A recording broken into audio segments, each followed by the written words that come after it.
right, so welcome everybody to the April meeting of the COMCOM. We're going to get started. We've got minutes from the 19th of March. Did everybody get to see them? Yes. All right. Anybody comments, changes, corrections, etc.? No. Everybody content? All right. So then, Move they be put on file. thank you. I'll second. Brilliant. All in favor? Aye. Any opposed? Lovely. Great. Let's move on. Brian and Kelly, 331st Street, they continued NOI to raise an existing home and construct a new single-family dwelling. We have received a request from WPI Wetlands Preservation Inc. For a request for a continuance, and it would be my recommendation to the board that we grant the continuance. Move to continue. Brilliant. Seconded. Awesome. All opposed? Sorry. All in favor? Aye. Any opposed? Great. Town of Newbury, 14th Street, the continued NOI to improve the right-of-way and construct an emergency access driveway. ARC Engineering, the town's engineer, has requested a continuance to the May 21st date, and that would be my recommendation. Brilliant. So move. So moved. Second. All right, all opposed? I did it again. So all opposed, anybody? No? Great, all right, anybody in favor?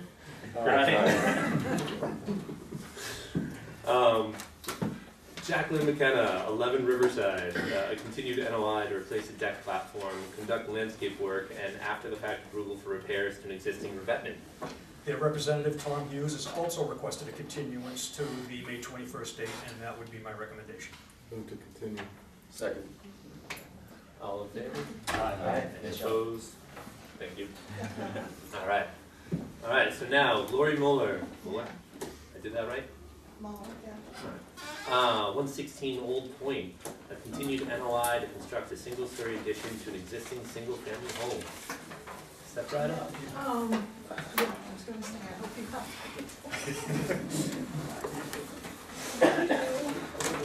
Just like a full enough Um, document. Is there something you want to take out of that?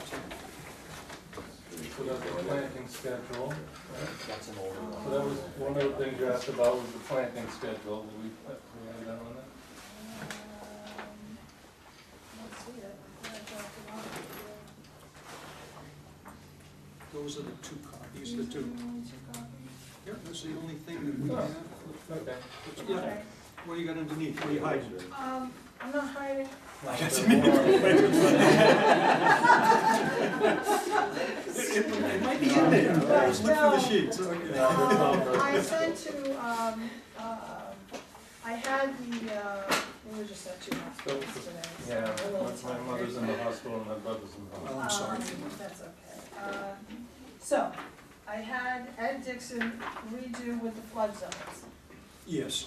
and I thought I'd given that to you, I gave it to DEP. This all looks like last week It document is. stuff. Yeah.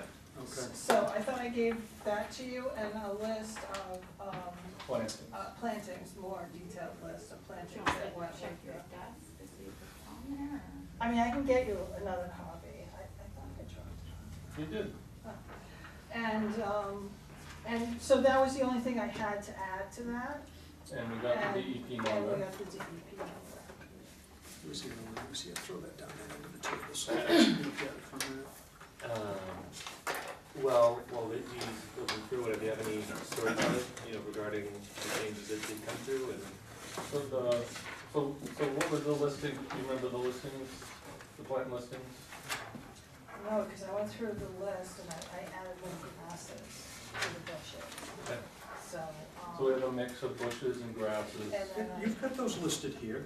Oh, we But do. I added- That's the same. I added It's all more the than same. You added that. more? Okay. I have a page, an addendum. Yeah, so you were looking for more grasses. More grasses. So we did that. into the bushes. The levels of vegetation. Yes, Yeah. exactly. These areas haven't changed, just the No. plant list has changed. Correct. Okay, I don't think that that's And, correct. let's see here.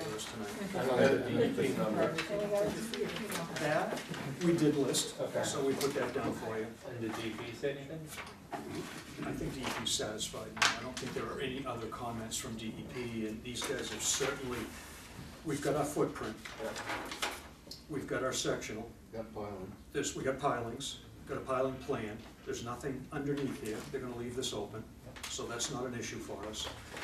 We've got their planting areas for their mitigation. They've addressed the septic system, we asked them to do that. And they've got a letter on the front cover there. Yeah, and I don't think, Flood zone and elevation was all I had. The flood zone and the plants, and they did the flood zone and they did the plants. So, impact to sanitary lines, treatment around the piles, which is none, and that's all I had from I it. mean, So, does it give the first floor, elevation? yes. It should. I think that was, there it is.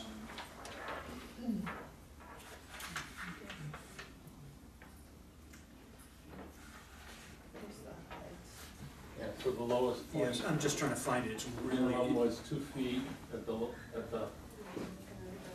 I looking at backwards? No. This is the house. yeah, you're right on there. What I was looking for, though, was the first floor elevation on here, which may be, is that deck elevation is 19.9, and that's actually below your floor. Yeah. The So- current first floor height is 14. So you're a foot above. Yeah. So, at this point, does anybody, I mean, we don't have the changes in front of us, right? Does anyone wanna hold off and have a look at the changes that did get made and have a look at the details, or do you feel comfortable listening to Doug say that they'll take care of it, or? The plant listings. However you guys want it. I mean, I think I'm okay with conditional upon receipt of. The revised plan list. Revised plan. But that's just me. Yeah, I do that, makes sense. Okay. Yeah, I mean, I'm in the same, I just would, my only concern is making sure your plants survive and waste the effort. Right. for it. Me too. But, And that's gonna happen. yeah, that's gonna, so, you wanna do a motion on, Maybe we should slow the audience one Oh, last sorry, time yes. and see if there's any. anybody here for this particular project? Any comments? No? Okay, thank you. All right, so yeah. Close the hearing. I think we're good for the details, it's just a matter of, do we wanna call it conditional or not upon receipt, because arguably they're downstairs in a pile somewhere, or do we wanna, is there a different way to sort of? Not really, I mean, you either hold it over until the board sees it, or you close the public hearing and then you have it contingent upon them supplying that list, or us finding their copy of that list. Brilliant. So then, anyone wanna make a motion to the effect of what you just said? So moved. Making that motion. That works, yeah. I think, that works. I'll second it. Excellent, all in favor? Aye. Aye. All right, any opposed? Lovely. Thank you. Thank you, Plant folks. list? Yes, just the plant list. Yeah, we'll make sure you have another copy. And then do Thank I you. have to go, register something? Yeah, once you get the order of conditions in the mail, it needs, Yeah. from us, Okay. it needs to go to the Salem Registry of Deeds and be liened on the deed. You may want to wait the 10-day appeals period, just in case. There doesn't seem to be any interest in it, but you don't know, so I'd hate to send you down there for a $75 process that you may not have to do at the Okay. moment, so. Yeah, that's Okay. fine. Okay. Excellent. Thank you. You're All right, welcome, folks. thank you. Have a good night. Good night. All right. Devin Batchelder, 28 Riverfront. Sorry. That's okay, that's okay, slow down Sorry. just a little bit. I'm getting rushed because you guys, there's a lot of you.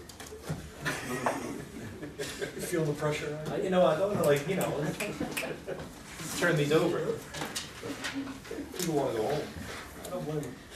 So keeping it moving. Hi, Devin. Yeah. Hi, how are you? Yeah, you guys can mind please come sit here. Get settled and There's a lump in here somewhere, Ben.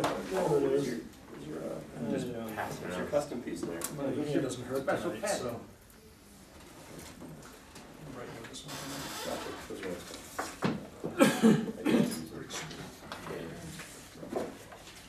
We should probably switch files in front of us too. huh? Yep. I still don't understand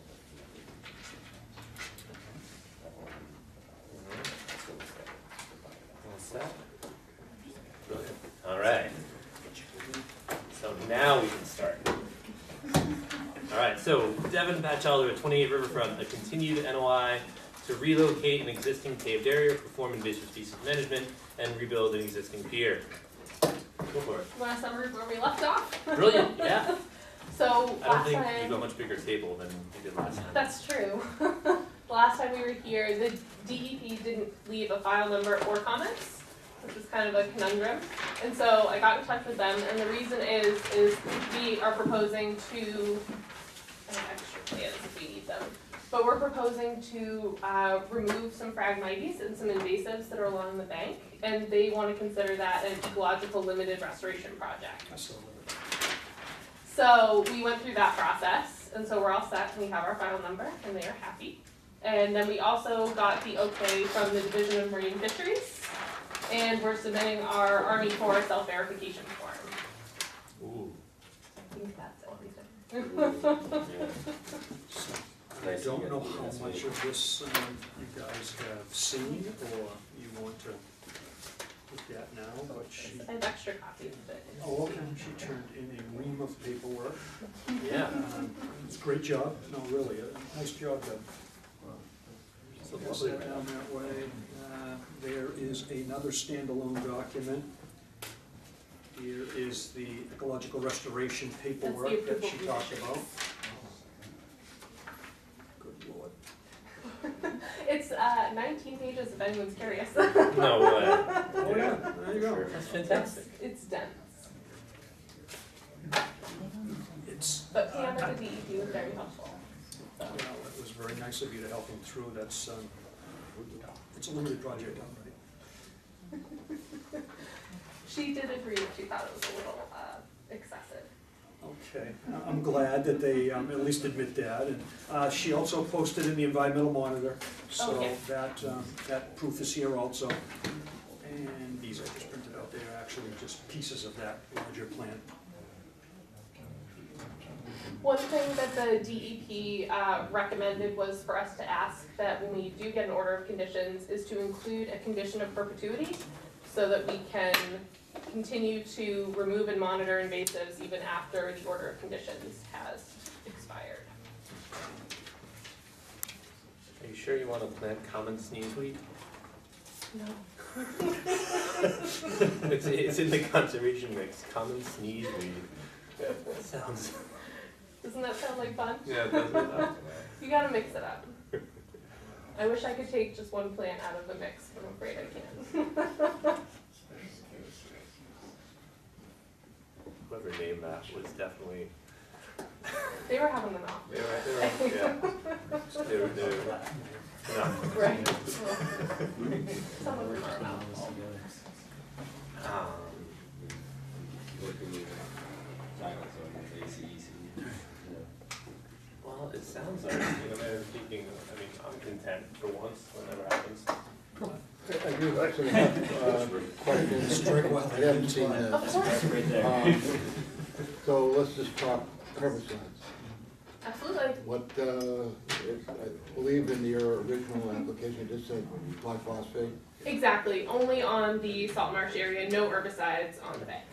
Okay. Yep, and it will be a cut and dab technique, so you cut to within 12 inches as close as possible, walk around with either a sponge or a syringe so that you're not getting the surrounding vegetation, allow it to soak in for a couple of weeks, and then go back and start thinking about planting your native vegetation. I mean, obviously glyphosate is kind of controversial. What glyphosate would you use? I think it's rodeo, I believe is the common one, that's the one that I've applied when I interned with the In this area, Parker River You Refuge. don't want to use Roundup. Oh, no, oh goodness, no, we have rodeo. I just was sort of interested in the whole topic. Obviously, Absolutely. you know, glyphosate kind of got a bad name now.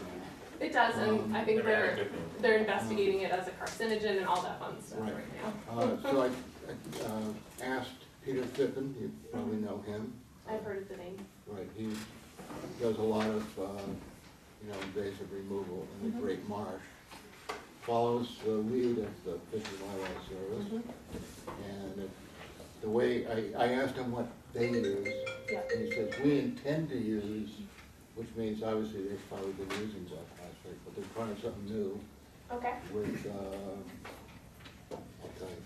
sure. That's a lot of funny names here. Another thing I've used in experimental plots is increasing salinity, but that's just not possible here with the kind of flow, Basically, unfortunately. just on the herbicide, we intend to use Polaris or Habitat, both of which have active ingredients of Imazapyr.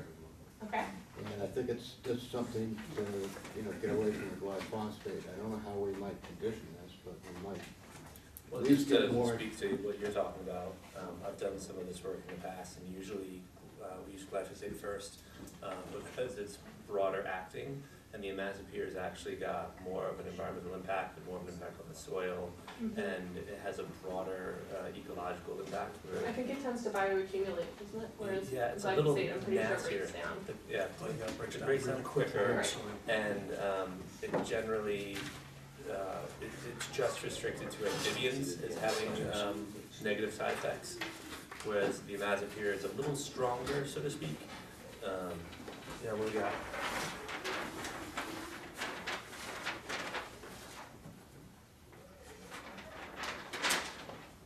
Yeah, but it doesn't get, But, right, but it doesn't get into the, sort of the side effects, like, glyphosate, aside from the, Litter mobility.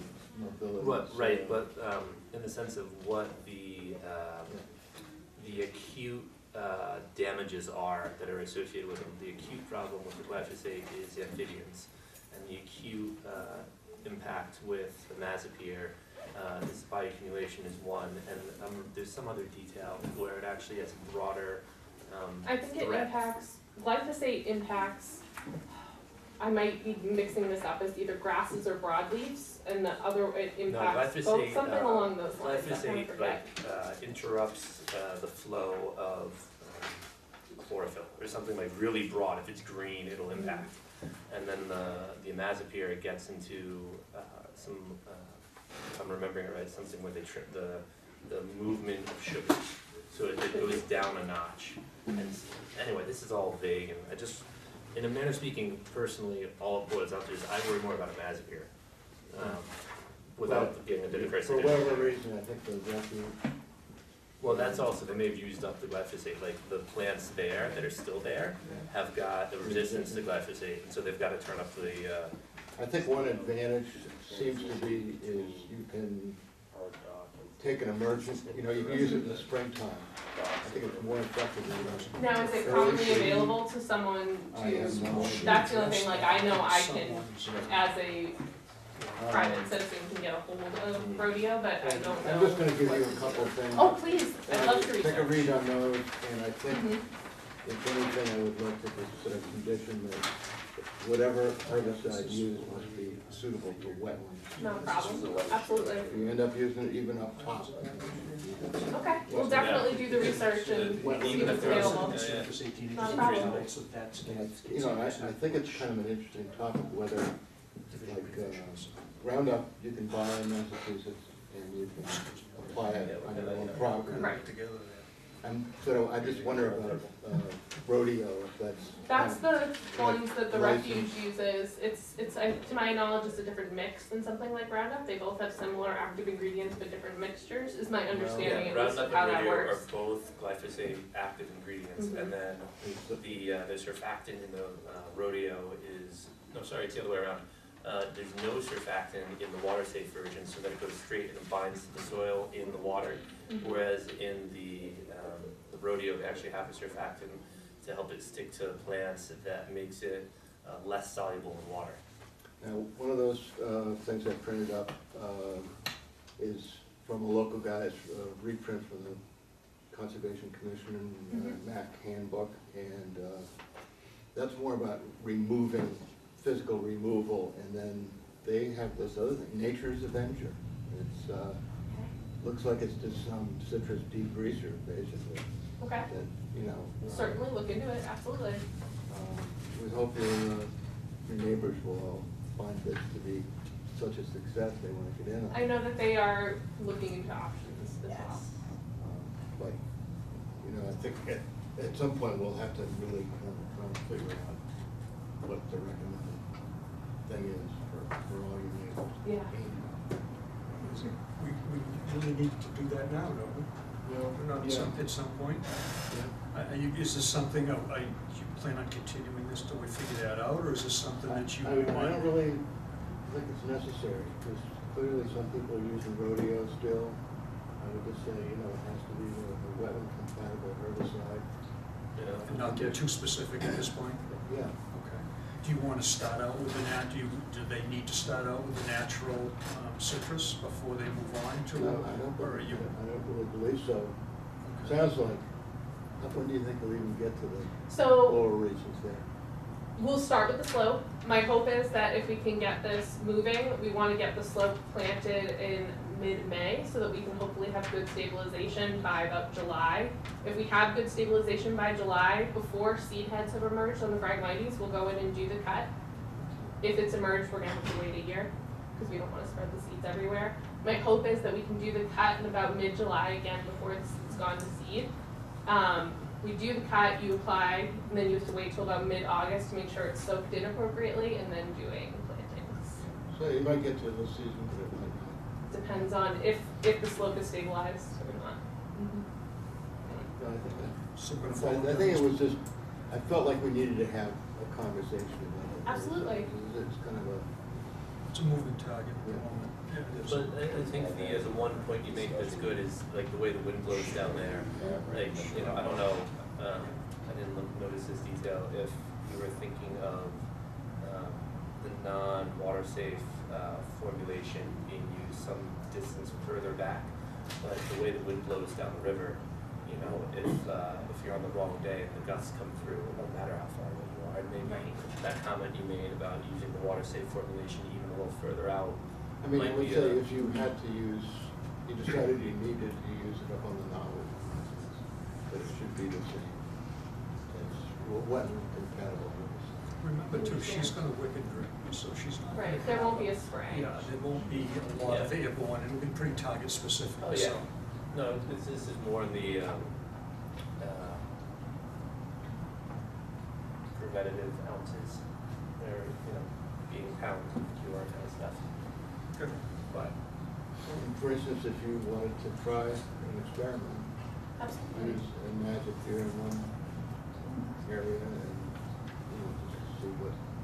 I'm interested in the citrus one especially that you talked about, maybe trying to apply that in a small section, see how it does.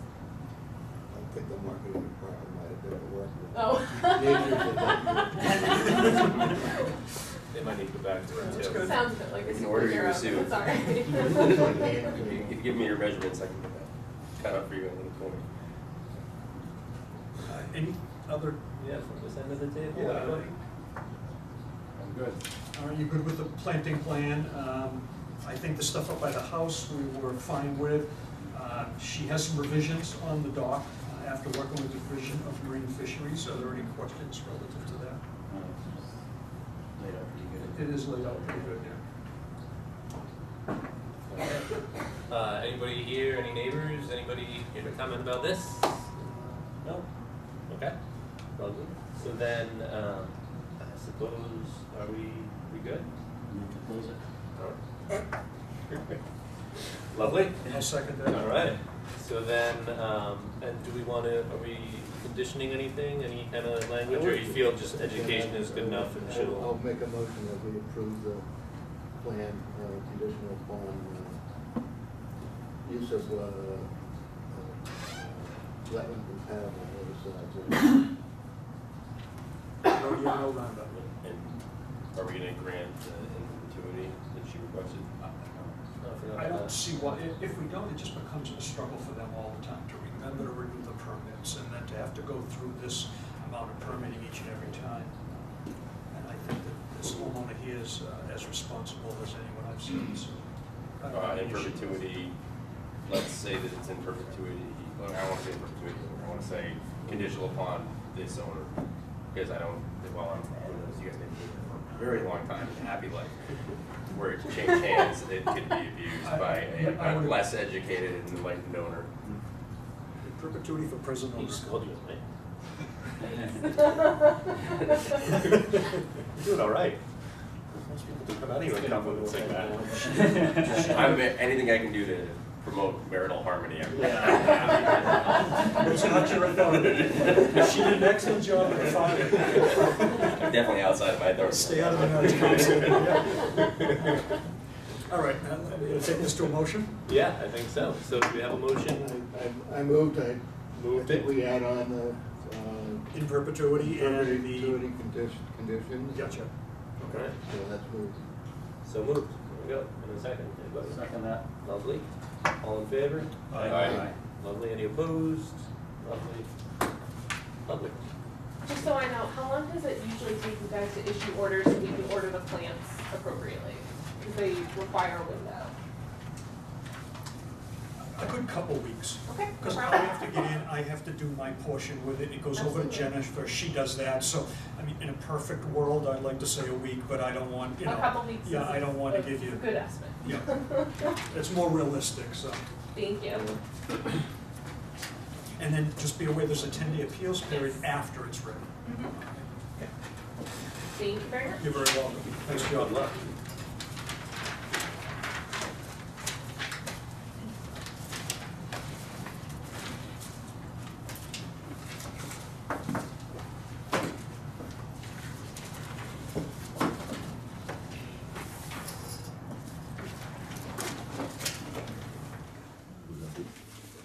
Things like this, that one's good.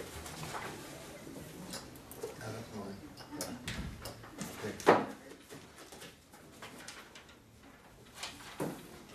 Alright.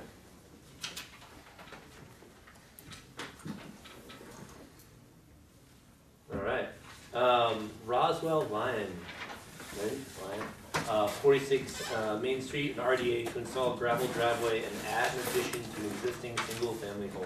Yes. Hi, Ross. Hi. Yeah, first call me Ross. I bet you. I can do that. Yeah, so, 1 second, Ross, do you have a tear sheet for the commission? I think there might be one in there. Yes, right behind, second Is it page. right here? Yeah. Okay, got your legal ad. Thank you. Alright, okay, so, it's about a 200-year-old house, and the entire structure's inside of the riverfront area. And the closest point of the house is approximately 112 feet from a bordering vegetative wetland. So what we hope to do is put an addition on the house on the river side. It would put us 87 feet approximately to the vegetative, bordering vegetative wetland, and 165 feet from the river. The lot is 0.88 acres, and the original plot was added to before the deadline. It was added to January 1996. So the square footage, or the footprint of the house that we're looking to do is gonna be approximately 4,000 square feet. When you put on additional, areas, it brings up to about 4,800, which is still under the 5,000 square feet that I'm allowed. Let's see, what else should I tell you? This is the first house in the old Snuffy. So if you went in- Oh. Yeah. The First one driveway. up, first one up. Yes, yeah, I know Yeah. exactly, thank you. Carriages. Sorry, I just. Yeah, oh, no problem, I probably should have started with Yeah, that. no, it's okay, now I know exactly, I drove down the driveway today. Yeah. Which brings to mind. Legal, totally Yeah. legal. Which It's my brings- job. And that brings to mind, that's not my driveway. Yes. So I couldn't complain even if I wanted to. I actually don't have a driveway. For hundreds of years, I've been using, not me obviously, but the Pearsons used to own all that property, and they were basically using the lane that went down to the snuff mill. So currently I drive down my neighbor Tony Lentz's driveway and just kind of pull into a parking square. So what I'm also requesting is on the north side of the house, basically, as soon as you go over the Parker River Bridge, we want to put a driveway in there, which would lead to the garage and then the structure above the garage. Second, it starts, Cherry's leaching field? Because you have the leaching field right below that, right, for the house that's attached to the flat. He does, but I think there's a, I don't know what the exact distance is, but I think it's of significance. Yeah, you need to be, well, it's a garage, so it's a little different where you don't have a basement. Yeah. Usually it's 20 feet with your soil absorption and 10 with your tank. Okay. You're talking about the neighbor that owns The blacksmith Bill shop, Blacksmith yeah, shop, yeah, yeah. yeah, because Okay. that goes over to the other side. Yes, yes, it does. Does he have an easement? He actually owns that property. Oh, he owns it, oh, okay. Yeah, so my lot is actually an L-shaped lot. Originally, the original lot was completely off of the river, and then in '96, there was a chunk that was sold from the butter to the previous owners of this house.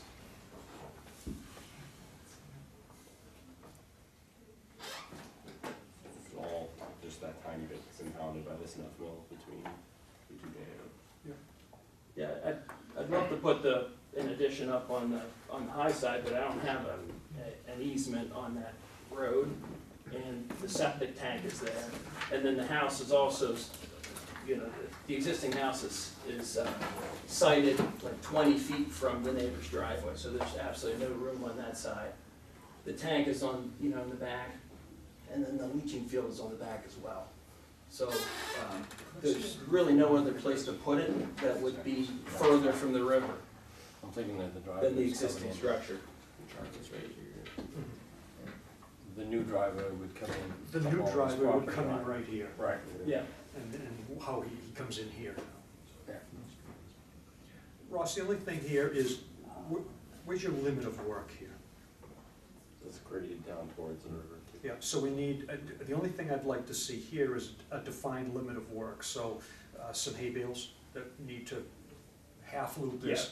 And then are you just gonna dig a hole, have the foundation stick up out of the hole? Yes. And the, whatever is grade is going to be final grade? It's, the way So it's, you- that it's, right now is the way that it's gonna be with So no additional soils no added? additional soil. Would you no. do me a favor then, Yeah. and just pencil in or pen in a silt fence that kind of, I know this is a high point here, same Yeah. here, so half moon around that, and just label it, please?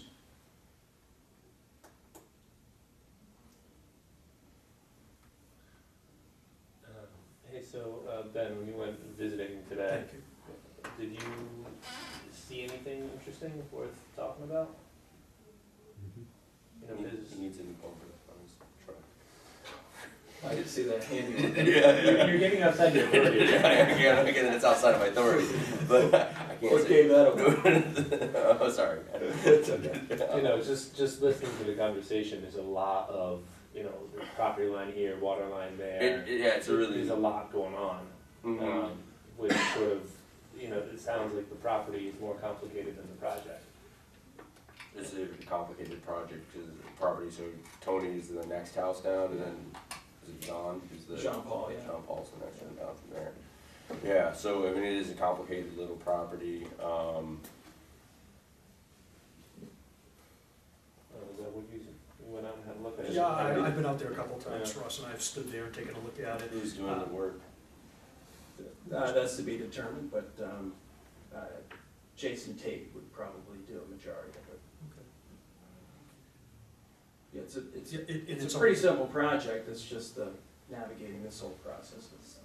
It's pretty well defined, I mean, it goes fairly steep off that property, and you just about fall into the wetland there, so it's Yeah, that's my. delineation is not a real issue with this, it's pretty easy just to observe by eye. Oh, yeah, no, it's just a matter of working in the area, the buffer area, and making sure that adequate measures are taken because of that grade. Yeah, To and with, keep silt and everything else during construction and after construction, making sure that the wetland's not impacted by. so these soils are gonna be removed. We could condition that so they're removed as they're dug, and they're not stockpiled on site, because he's not gonna need them for backfilling. What we hope to do is put in a retaining wall in the back, and such that the grading would remain the same, and the retaining wall would be backfilled such that I a got you. porch can be put on top. So you're gonna have a 4-foot frost wall, and then you're gonna be on top of that. Correct. Gotcha, okay. So your construction's gonna start at ground level. Right. So there's gonna be very few spoils. I mean, he's gonna dig about a 4-foot wide trench, maybe 4 feet deep. Yeah, it's just not a lot of details, I guess is where I'm going. Yeah, that's sort of, Do you want some of those details? Or how do you, you feel strongly about those details? You don't seem to feel very strongly about it. That's not the question. Do you feel strongly about those details? I don't wanna put Roz through the bender on this, but, I would like to see some, if we're gonna, I think if I were gonna do it, I would like to see some of the details written down. Was a copy of his determination. Now, he was fairly detailed. Okay, so yeah. Did you read that? No, To see if any of that was referenced in there? I've been looking at the drawing. There's a pretty detailed Okay, work I'll description yes, while in there, you're- so, the work Yeah, so- description is actually better than the drawing in this case. Let's see if it- Sorry, Roz, No problem.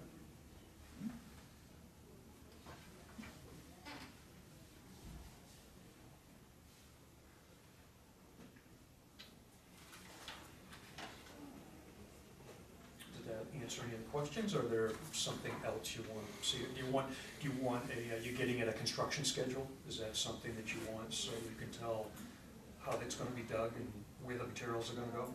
when are you planning, just generally when, you're hoping to get this done? Probably in the fall, we'd like to start digging.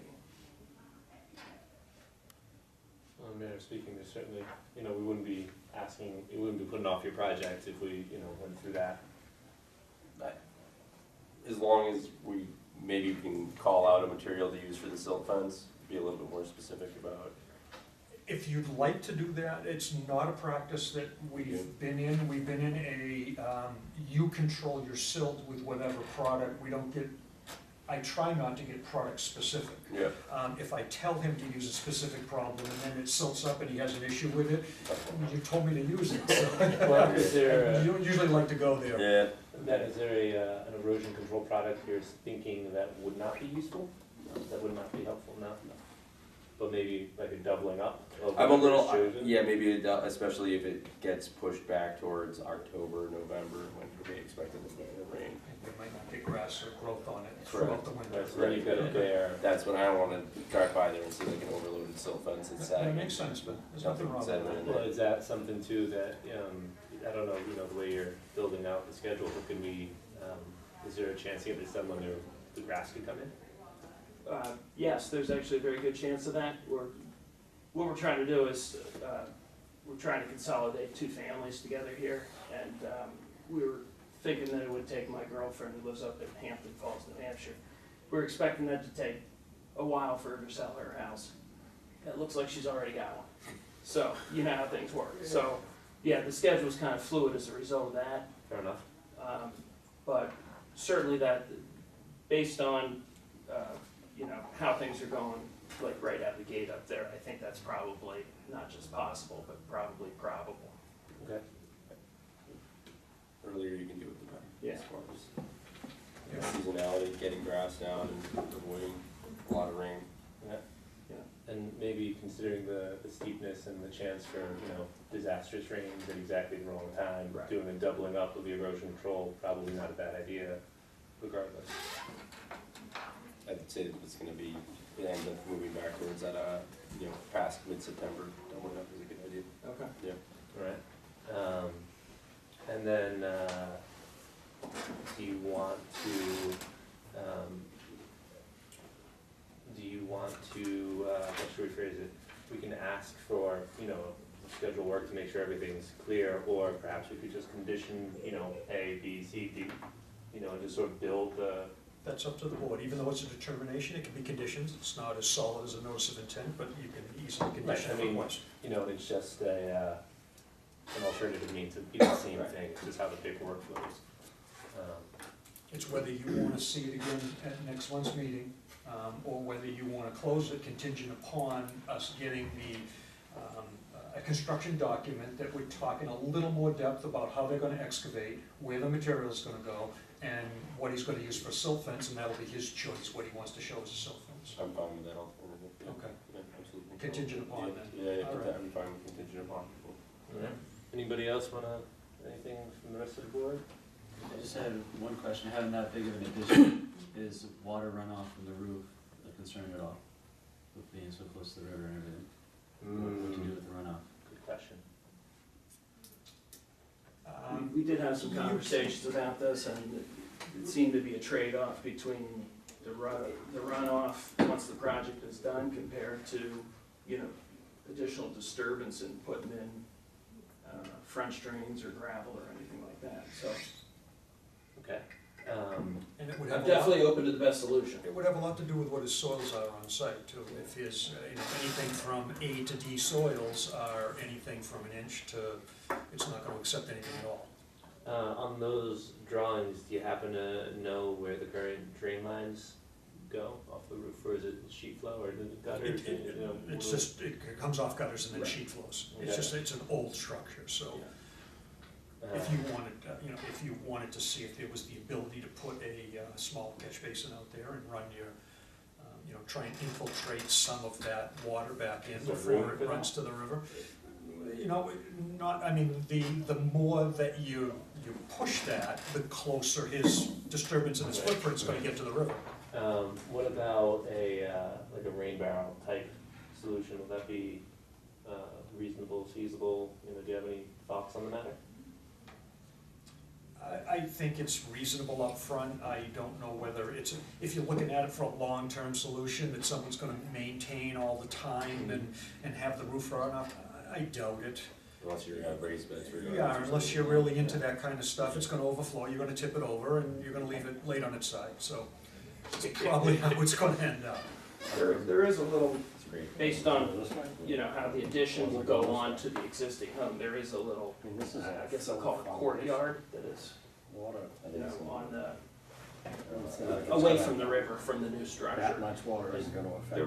There must definitely be room there to put some sort of catch basin or French drain or something like that, but again, that comes down to, additional disturbance, but we're certainly more than willing to do that. If you have any. Actually, we're looking for the best idea for that. Yeah, it's always tricky. Yeah. It'll be tough in this spot here, because you haven't got a foundation next to you, and your ground's gonna be frozen most of the year when it's a real issue anyway. And so what you're gonna do is you're gonna end up with a Y when it goes in, where it goes into the ground, and a lot of the year it's just gonna surface, those things. So they're somewhat useful, but they have some limited use, I'm not inclined to do anything here. When the disturbance greater than the potential benefits from the use, I don't know that it's really worth it. Well, that's fine. Just wanted to, Yep. have a full discussion, so to speak. It's a good question. Yeah.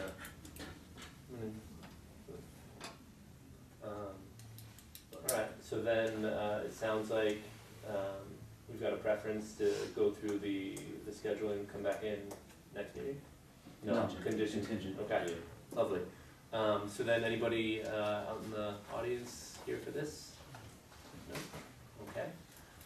Well then, I suppose at this point, barring any other, comments, be willing to humor a motion.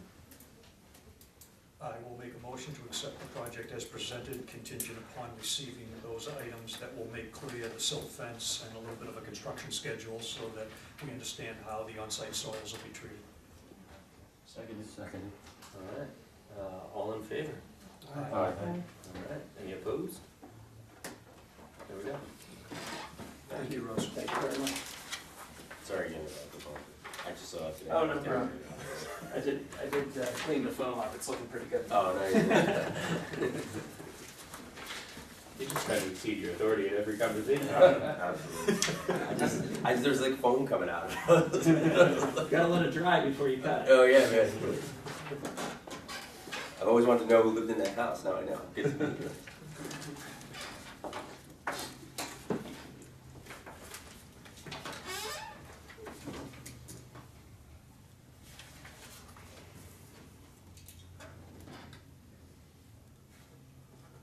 Yeah, that bridge down there is like about to go in the water. Is it really? Oh, yeah, it's like,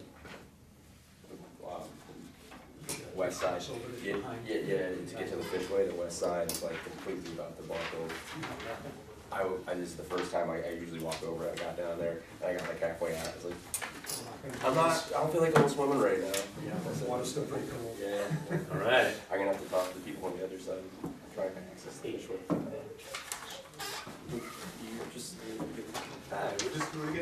to the next one. Let's see how you're gonna exceed the 30 this time. I like running. All right, here we go. We've got Peter LaRiviere. Larrabee, I think that's how you say it. That's not me. I guess it is, okay. 17 Marsh Road, an NOI to reconstruct an existing pier. Yes, All right, where do you want to start? got the floor. At the beginning. This should be relatively simple. He has an existing Well, dock. actually, you want to start at the very beginning, because it looks like you've got a legal ad pinched in there. Do we, We need that Yes, and, please. need the proof of mailing. There you go. very beginning. And there might be a list in that Jen could use.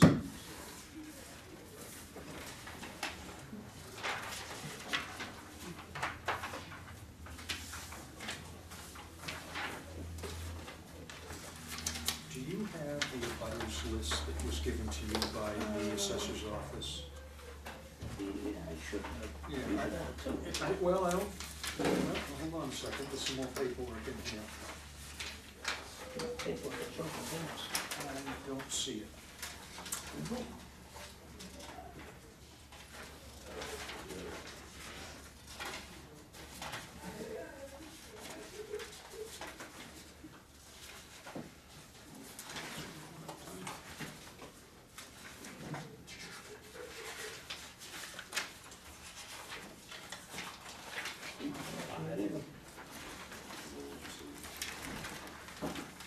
Well, it looks like there's 5 proof of mailings there, yeah, and that larger image looks like there's 5 parcels surrounding.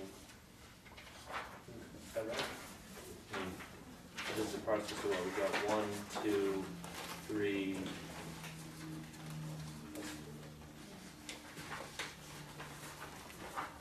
Town road, Yeah, private road, so then, so 1, 2, 3, 4, 5, or from 1, property 2. lines.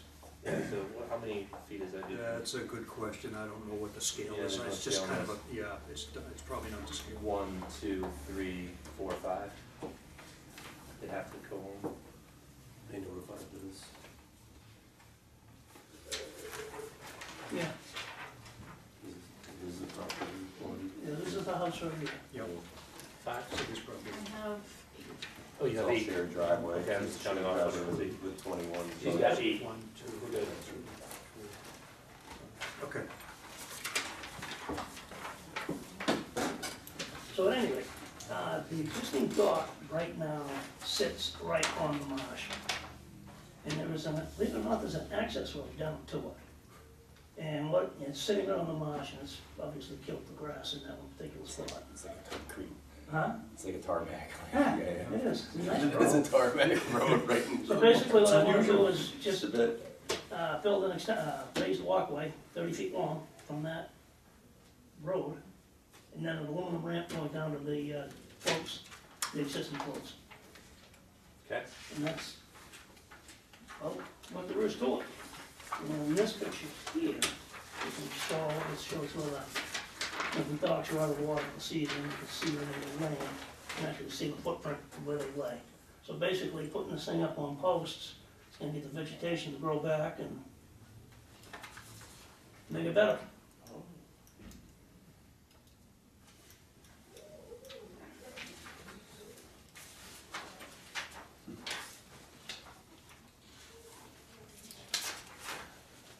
The actual float is just what's there now. Yeah, the way it's been There's for the no- last, since I can remember, it just sits right there and sits right on top of the marsh, comes and goes with the tide. So this is gonna get it elevated and get it off the marsh. And the ramp pinned onto the float. There's no ramp now. Well, that proposed ramp. Yes, It's not gonna be a roller deal, I mean. no, they'll be pinned solid to the floating dock.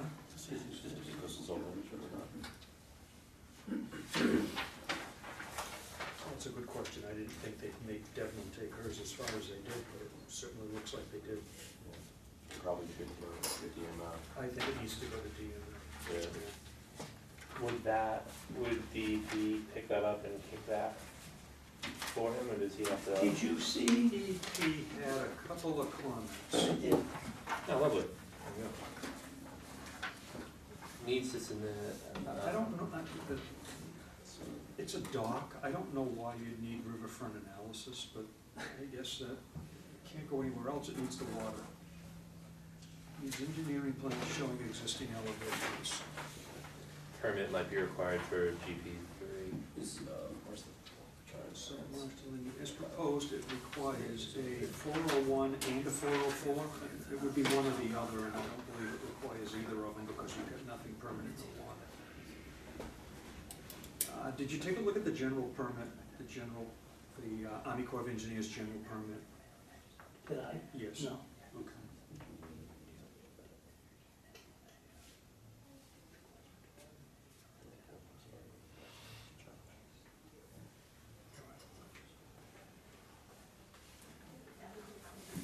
So, of the 7 comments that they made, are there any of them that we can address now, or?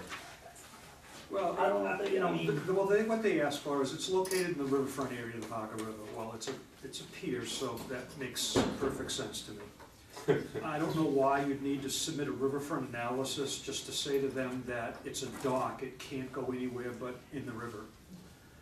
So it's up to the board whether they want to pay attention to those comments. I mean, these comments are just, most of them are for us. If some of them don't get, you know, discussed, and if some additional information isn't submitted to them, then they may come back and, you know, red flag it or come back on it. And just salt marsh delineated. It was just, you don't have your edge of salt marsh. You've got it in there, but it's not really a delineation. I think the delineation in this context, in this case, would be the end of the existing road, so to speak. I would give you that. Erosion and sediment controls. We never go with erosion and sediment controls, but if you want to discuss a method by which you construct it out over the marsh as you go, that's a good idea, but to put hay bales or silt fence in the marsh is more damaging than not, so that doesn't make sense to me at all to do that. What else? Part of that is, you know, when you dig the you're gonna dig the post or drive. Dig them.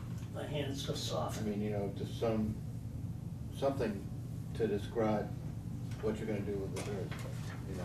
Most of it goes right, you know, most of it goes good. You put the post in, you gotta, you know, you put a round hole in, you take what's left over, and I jam it in next to the post. So nothing goes away.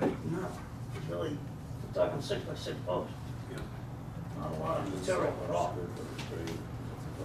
Well, salt marsh square footage right now, actually, I could make the argument that he's going to give some back because the application that this thing's had for all these years is actually taking the salt marsh and turning it into a mud lane. Like That's it's all been that's lying what's on the left ground. there, so. So now it's gonna float it up in the air. You see this right here, it's the mud line that's left. No, yeah. Yeah, as it floated aside, that's where it was sitting. So it's really, it's done damage over the years, and this would certainly help to mitigate that damage. Planning on using the existing road to keep on accessing. It looks that way. Yeah. I don't think it's something that we could or should take from them, it's pre-existing, so. Andrew, is this all floats right now? Yeah, that's his existing system. And you're gonna eliminate all that floating and make this a boardwalk? 0.6 seems The to only be the piece would be one float, the 401, the float 314, that Right, were on like the marsh 407. itself, those will be gone because But all of the this- pier and the ramp. All this laying on the marsh is gone. Right, it's all gonna be the water. I don't know who the reviewer is, but a 401 or a 404 water quality cert. 401 comes from the state of Mass, a 404 comes from the Army Corps of Engineers. Usually if you have one, you don't have the other. And usually if you file a notice of intent for those kinds of works, the DEP automatically takes over and they issue 401s, we don't. 401 water quality is usually when you're discharging some type of fill to the waters of the United States, and I don't really see where We he's should doing give that. Ben an opportunity to exceed his authority before we keep, you wanna issue a 401? You're not gonna say another word, are you? Okay, but that's what would happen. So within our jurisdiction, within our abilities and authorities,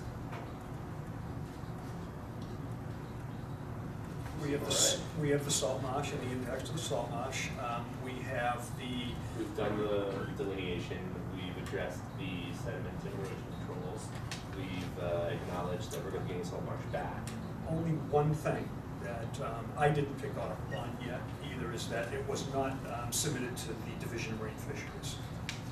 And it is not in an inland resource area, and some of this will be located below mean high. It's the same thing as Devon. Yeah, this is no different than Devon's case. Do we have a DP number?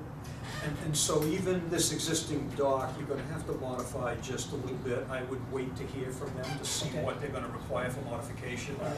The last dock over here was the one that's right next to the country club, and I think they were happy with 12 or 18 inches because they had a different substrate, a different bottom.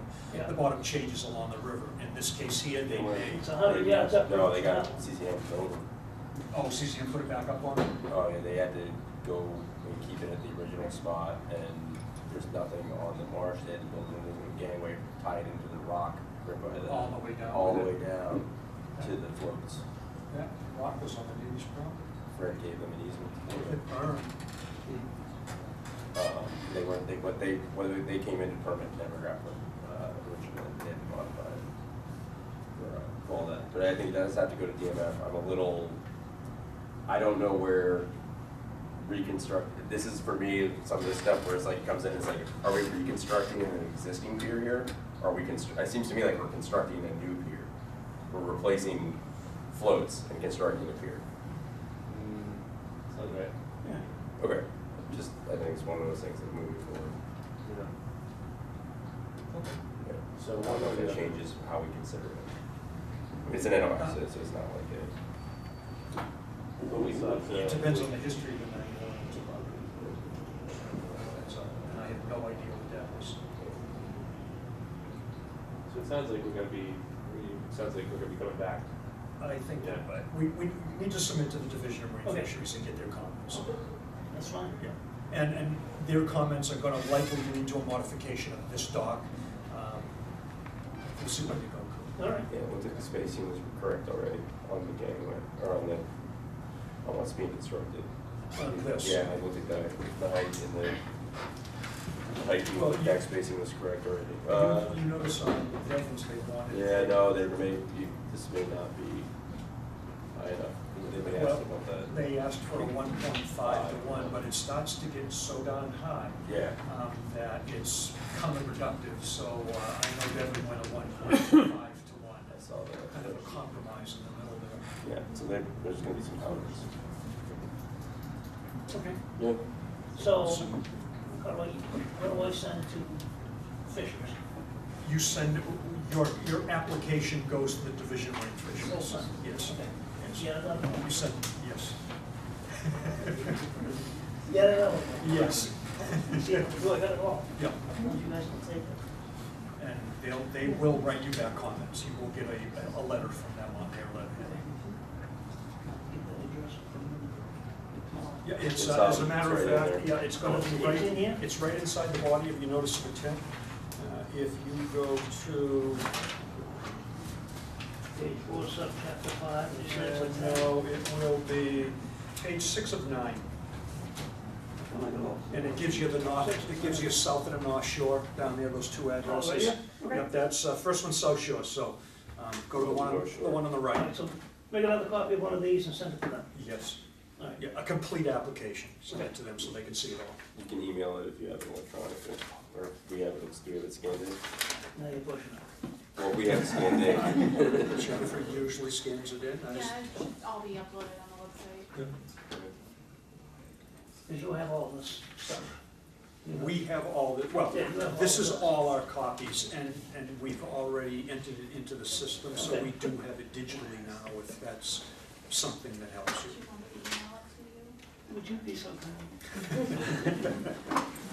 I am technologically challenged. Well, get it from Leslie if I don't have it already. You know what, just give it to Leslie, that's perfect.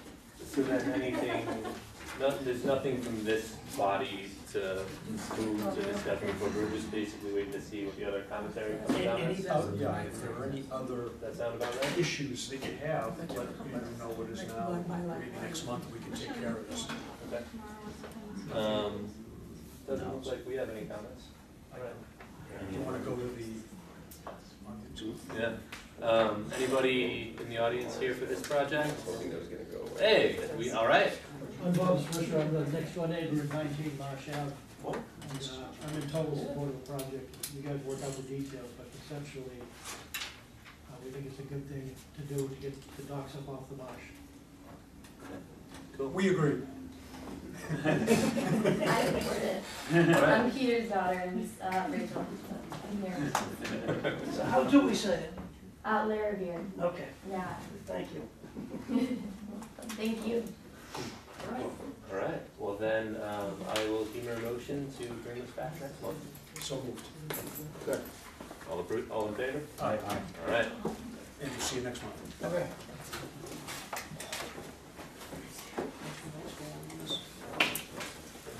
You got all that? All right. So, you have my email? Maria Morris. Hold on a second. Oh, sorry.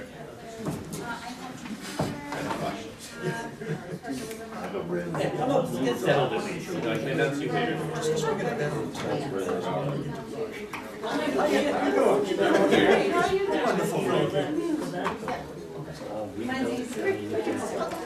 We all do that.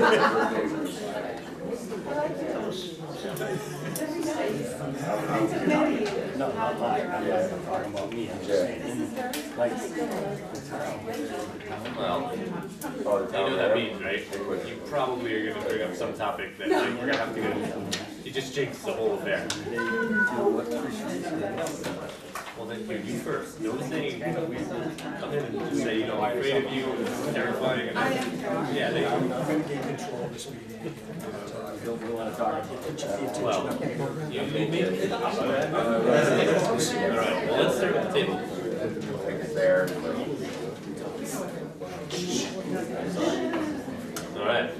All right, here we go with the next one. Maria Morris, 524th Street, an RDA to install solar panels on the existing roof. Yes, All right, so legal ad, looks like you got it. yeah, I got it. All right, you need anything from her? I'm just leave it. Okay. You can. And so, yeah, what's going on? Tell us your story. You know what, the house is, it's been there forever. It is run on electric heat. And I have Vivint Solar going in. I have another home on the island as well that I have solar panels put on. They are very good company. They put it up, everything goes quick, it's in one day, and there's no disturbing any property or land or plants or anything. So kind of just hoping to alleviate some of the costs. I promised my mother I wouldn't sell the house. At this point, I'm ready. I hate to tell you. Well, I'd like to move in, but it's too expensive. well, here's hoping then that that'll sort things out a bit for you. Yeah. I assume? I have no issues. Again, it's solar panels on the roof. Yeah. Yeah, Is, in a matter of speaking, is there anything to talk about? No, Okay. I have nothing for the board, let's put it that way. All right. We don't have to worry about any Yeah. impacts with ladders and walkways. Yeah, I mean, no one flies, obviously, you know, the risk of being a wise guy. No, I just know we've had some of these solar ones where we've been a little bit more worried about it. But you know what's funny, we sign off on a roof on Plum Island, yet we bring solar panels in for an RDA, which we need to talk about someday, because that makes very little sense to me. The installation of the solar panels is really clean and quite easy. Yeah. Ripping a roof and repairing a roof is quite weird, just the opposite, so I don't have any, I usually have no issues with this. Usually the issues come with the fire department relative to setbacks on the edge of the roof and those kind of things. So just to address the point of like, if there's a big construction job, this is like a 5-panel, 10-panel. It's quite a few panels, but I'm gonna be, I will tell you, there's a large deck right here that when they roofed the house, which was just recently, about a year ago, they use the deck. Okay. And they put the ladders on the deck and they put everything up that way. So between the deck and the driveway, you've got enough space that you don't, Driveway's way up here. they're not gonna be in the yard off of the existing hard surfaces? No, I actually have a boardwalk that was put in for, my handicap, my father was handicapped at the time. So there's a hardwood, So and straight it's from, all- they're gonna unload, No one's go gonna up the touch wall, sand. so. Brilliant. Yeah, it was constructed well, I mean, it was really cleaned up. Well thought out. Yes. That, I mean, any other commentary? No? I'm good. Anybody from the audience? No? Lovely. Personally, I'm fine, seems reasonable. Nobody, no? All right, going once, going twice. I will entertain a motion. Move to issue a negative determination, Brilliant. which is good. Second. Okay, Yes, you want a negative, it's great. okay, good, It's thank the you. best. That's that. So we're all good? Yeah, basically. You've got a second, we didn't go to the vote. Oh, sorry. That's all right. Yeah. Come on, vote. I just Who's have, in favor? Aye. Thank you. so I can pick up a permit in about 10 days, right? Well, no. Tell me what to do next. You need to give us at least, it's an RDA, so it's a little more simple to get out than a notice of intent.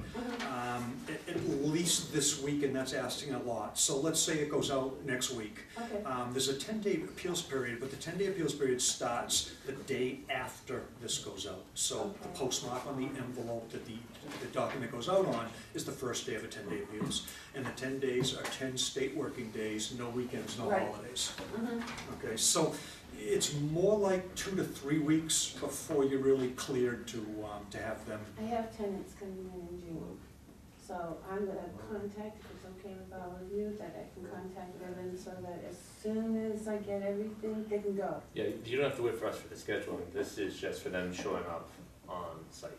Yeah, their first work day. See, one of the things that you have to do now by state law is and it's brand new, maybe a year old, is that you have to supply the building department an affidavit that says there are no outstanding issues with this, that there are no appeals. And the only way you can really say that is after the 10-day appeals period. You used to be able to work at risk with a determination of applicability, and by policy, they've changed law. DEP is good at that, but by policy, they've changed law. So you can't do that anymore, Okay, all right? all right, so I'll wait for everything, but I'm gonna let them know that it's good. You let them know that you got the approval, but there is an appeals period. Thank you very, very much. You're very welcome. Have a good Everyone have night. a nice night. Same I to hope you. it all goes quickly for you. All of you. Oh, it's too late for that. When did that change occur then? What's that? I mean, it must have been recently, but Jen, you've been doing them, so, Yeah, maybe a year or so. really. yeah. Yeah. All right. Let's clean up our paper. All good. Got that.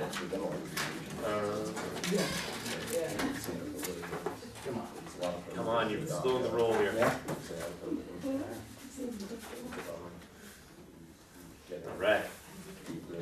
All right, so Billy Trotty, 54th Street, an RDA to tear down and rebuild an existing deck and add a roof deck to an existing sunroom. Okay. Good, how are you? See the legal ad?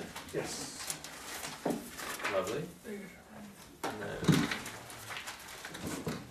any other needs, anything else to cover? We got this, we got that, we're good? I think we're good to go. All right, so, Yeah, so basically I've got an existing deck and looking to tear it down. It's been up there for 20 years. It's probably been repaired half a dozen times and it's showing its age. So I'm gonna replace it, just put another deck right in its own footprint.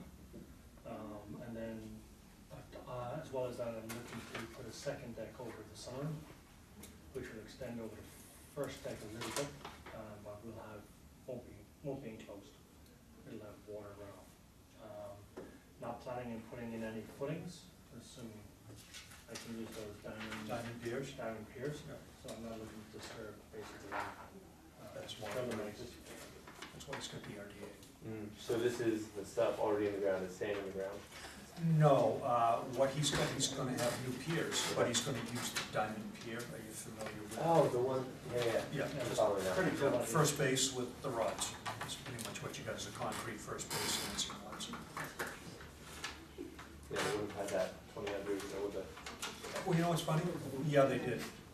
They've been around much longer than you realize.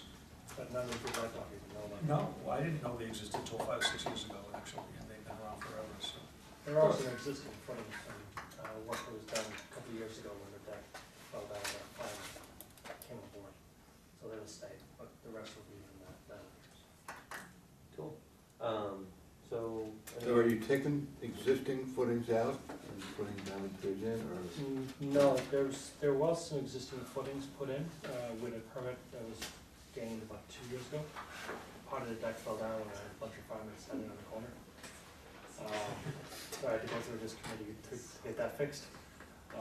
But with this, no, I'm gonna use the diamond. Yeah, I mean, it's just, you know, the way this shows here. Yeah, I it's said like we're gonna take all We're the. gonna take this out and replace with diamonds, but. No, they're not there. So I was just using a deck planning company, and that's what came up. So in other words, that's going away, and they're gonna, yeah. So I've got engineering plans coming in for the planning commission on top of this. And my guess is that you're not gonna need anywhere near that amount of No, footings. no. I think that a lot of those are gonna go away. Yeah. In a hole? No, not really, They well, sit on top? you can sink them ground level if you want, but they're kind of, they've got almost a pyramidal top to them, and then they've got a 6-inch square at the top with a bolt in it, and that's where your pad goes to accept your post that comes down. Other than that, there are 4 holes in it, and there are 4 4-inch tubes that you take. And the 4-inch tube, they drive in this way, in underneath the thing and crisscross, and they look like a spider underneath. There's an inspection cap that you can pull off, and you can put a tape down it to make sure that the contractor didn't cheat and hit a rock and cut the post off and just drive in a 1-foot post. So there's a way to check them, but there's no ground disturbance, there's no digging to them unless you wanna maybe scrape out 6 or 8 inches and have them flush. Other than that, you can sit them right on the ground. They're about the same cost, they're $180. But there's less labor per hole labor. Yeah, the good thing about it is you're taking them off the back of the truck, and instead of calling for concrete at noontime, you're building by noontime. So that's the cost saving there. So, what are the questions then? What is under the deck at the moment? Just gravel and sand, mostly gravel. Mostly gravel. The only other thing the board may wanna look at, and I don't remember what you had there, there was any, you put anything back under here, and that may have been what Brian was getting at, so it's gonna remain completely open. There's a trellis or a white fence that goes around it just to cover it, but it's not built up. Yeah. No, I was thinking more in terms of, you know, if it's been there for that long, the manner of speaking to do, might have come in and, you know, just started growing on its own. No, there's nothing Or, there. you know, sand or anything. It's all Yeah. dirt But- and sand on because it's all shaded. Yeah. There's nothing. It's gravel, and so I guess. Very not- little It's vegetation. got, And so just in the, there's no vegetation. the pocket he's in is tucked away, so there's nothing filling in from the wind and. I don't think it's an area where you have active dune migration, if that's your question. So they don't have to worry about trellis. Well, 20 years active or inactive, right? Well, presently, let's call it presently. I'm not there right now. So there's no impact considerations, it's all, you know, pavement for, you know, the sake of argument.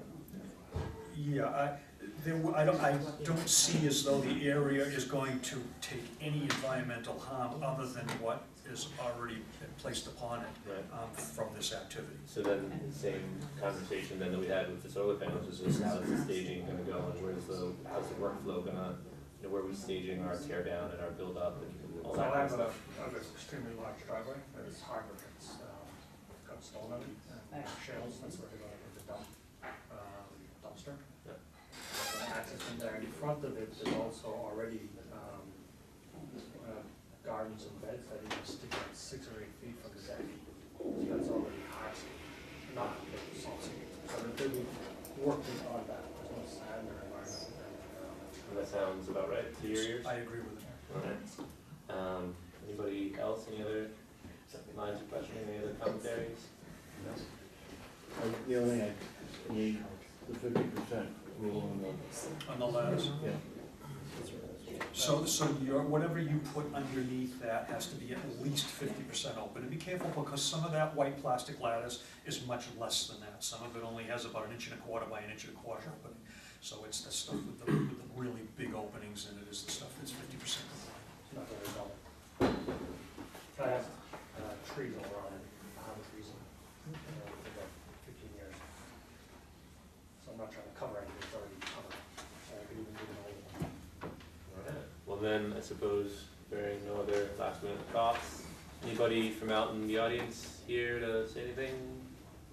Nope, okay.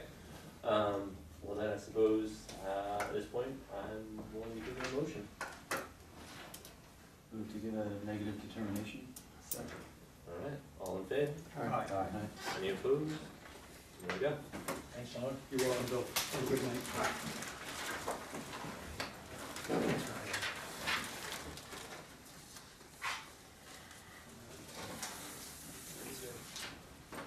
Hey, man, we exceeded your authority in like 3. I think I was about to make this exhibition. What? This is he was beat down. Yeah. Taking all the fun out of it.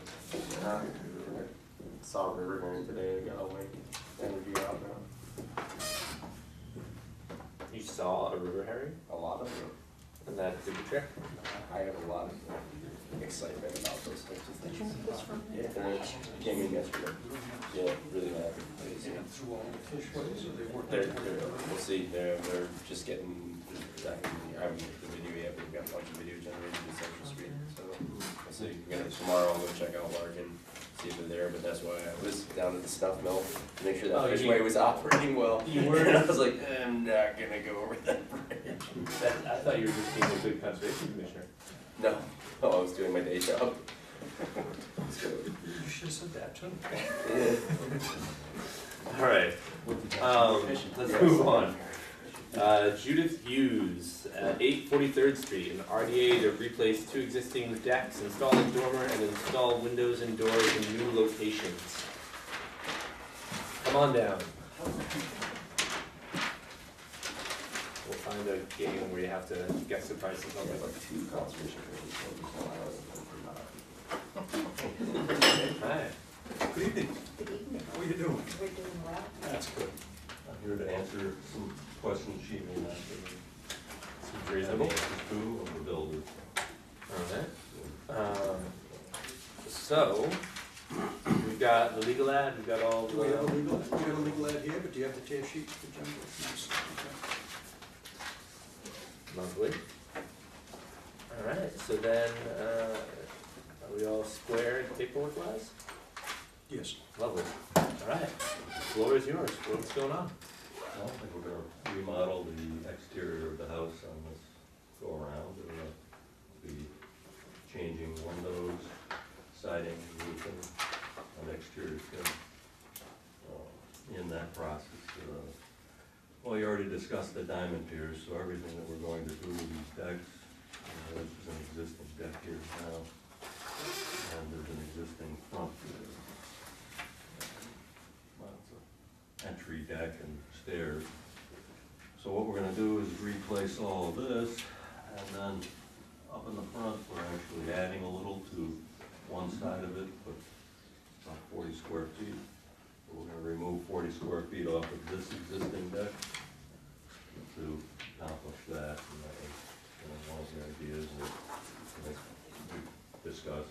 They're maxed out on their lot coverage, so they're gonna keep that same lot coverage as they have, just by eliminating a footprint here and adding a footprint. Adjusting the footprint is, make it more comfortable for themselves.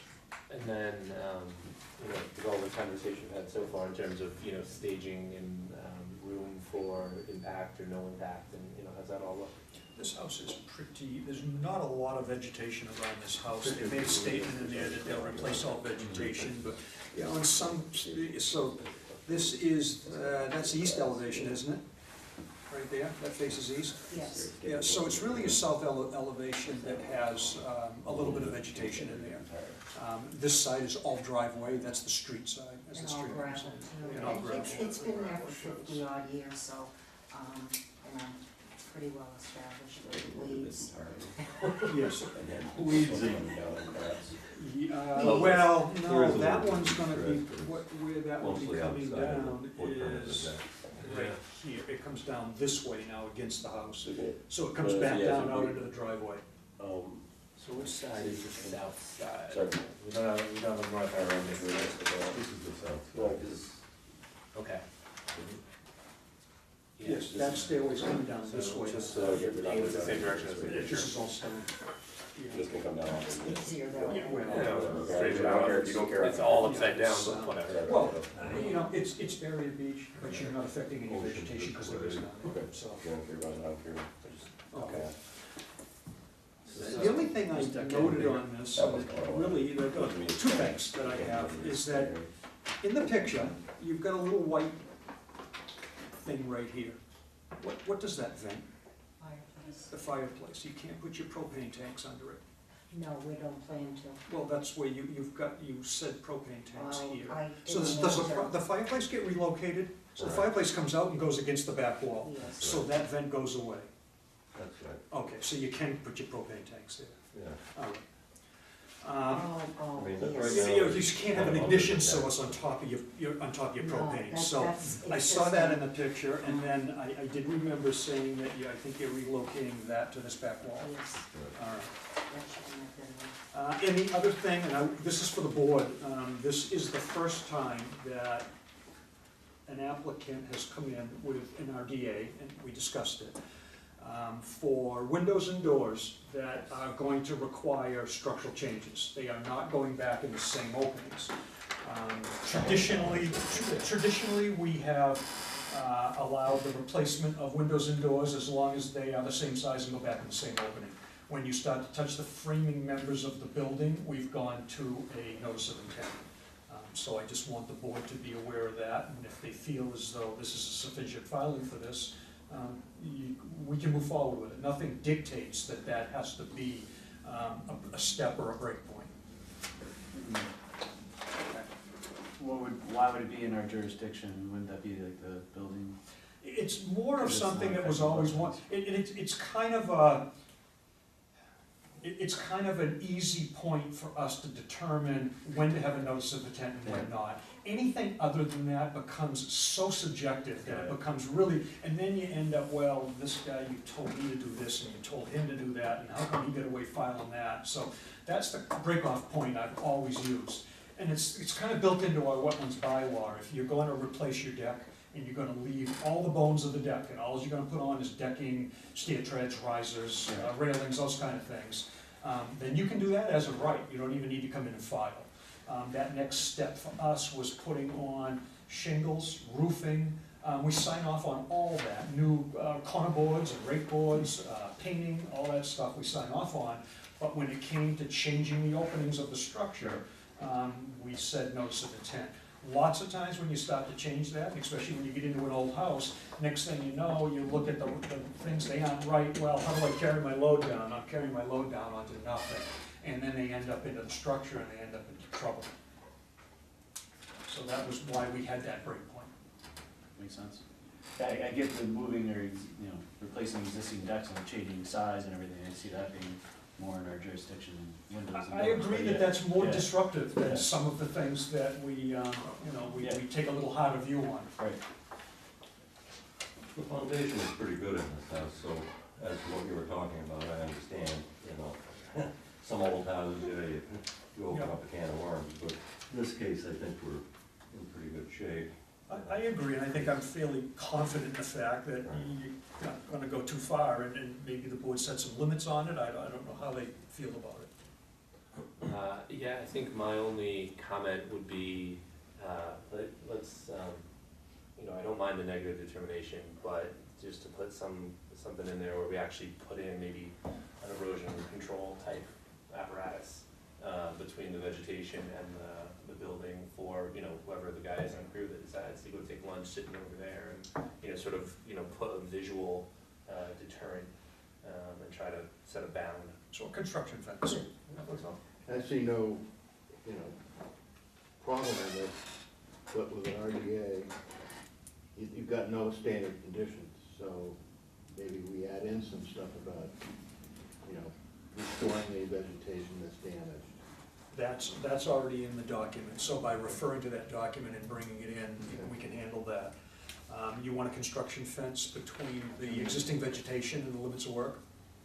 Just establish limit of work, Okay. right? I mean, Yeah, I mean, it's the same thing, it's just, you know, the construction fence is like bright orange and tall, and you're, like, yeah, I'm just used to saying erosion control. Structural members limited to those in direct contract around the item that's being installed.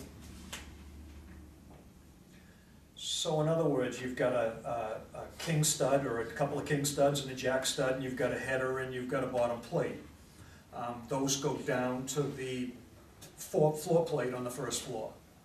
That would be where I'd draw the line. If you have to get down through the first floor plate and into the box sill, now you're starting to get down to where we want to see you back. So does that give you some comfort in the fact that it won't get too carried away, and the framing's only limited to that which it takes to put the window in? In this case, I don't know if you remember, but it's on slab basically, it's a concrete block foundation with a slab, so there's no floor framing underneath the walls. The walls, you know, basically are right on top of a concrete block perimeter foundation. So there would be no going below the bottom plate really, in this case. I get it, and you've worked on Plum Island for a long time, and I've inspected a lot of your work, and I'm confident that you know what you're talking about. But at the same time, we need a meeting of the minds, because at times, we don't quite get that, so. Yeah. All right. No, I understand. I'm just making it Yeah. clear that it really isn't anything beyond that. I would agree, Could the even structure, the bones of the house, it's in very good shape, and so isn't the building inspector is convinced that this system down here, that the foundation system is going to hold the work above, so it's, they've been in talking to us more than once. Alright. Well then, I suppose at this point, anybody in the audience here for this project? No? Any other thoughts from the board? Alright, so I suppose at this point, entertain a motion, anybody wanna throw something out there? Okay, there's your negative determination with several conditions, right? That we've already discussed. With conditions as discussed, yeah, great. Second, alright, all in favor? Aye. Any opposed? Alright. Also, Thank you. thank you. Have a nice night. Thank you, same to you. These are ours, I think,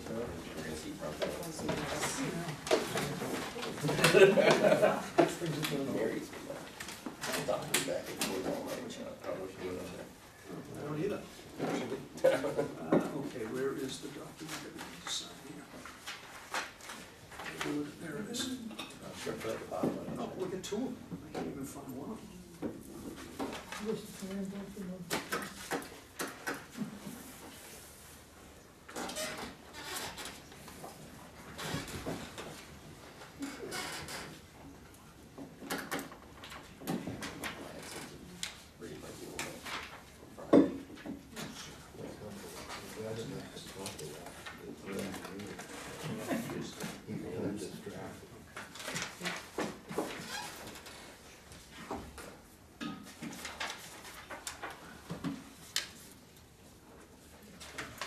That's the lowest of them all. Yeah, it really is. Makes me mad. I bet. So am I allowed to start the next one, or do I have to keep waiting?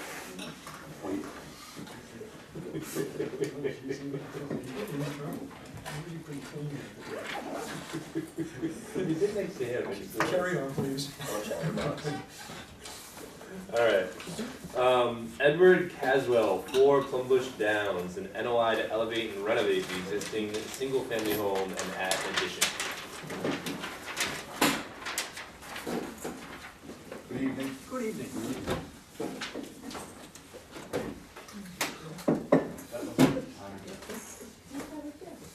What was that? That was a good time. Oh, perfect. You got the,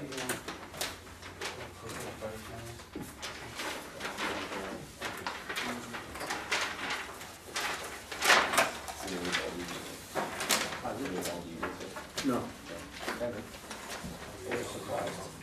We've seen them down, Devin's seen them. All right. So Jennifer, you got what you need? Do I have the mailing?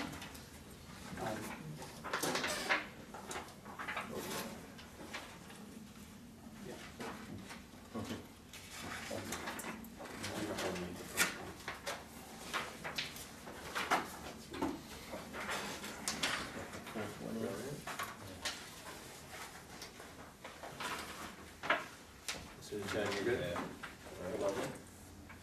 And then we got everything sorted out over here, paperwork wise? I think so. Everyone's got a map and a Paperwork, package, pictures. so- I think we're ready to go. All right. All right, so it sounds like the floor is yours. Okay. I'm Tom Hughes with Hughes Environmental Consulting. I'm here with Ted Caswell for his property for Plum Bush Downs. And what he's looking to do is add on to the structure. He's also looking to lift it up and put a new foundation underneath it. And along with that, we've got some mitigated plantings, just sort of to orient you. Plum Bush Downs to Plum Island's out here. As you come in, fourth house right here. That is for Plum Bush. Okay, so this is what the house looks like in a really, really high tide. So, you can see right there. I think we've all seen it. Yeah. We drive by many times. So basically, what you have on the site is you've got the house, you've got gravel areas up near the drive that comes in, and then you go back to, riprap may be too polite a word, it's more like a large gravel or small stone, kind of apron that's on a lot of the slope. Did you call riprap polite? Yeah, well, because it's not big enough rock to really be riprap. Okay.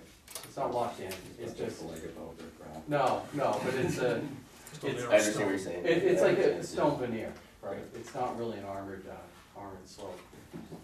There are, on either side of the structure, there are pipes that go from the marsh area that is interior to these driveways. There's a pipe here and a pipe here.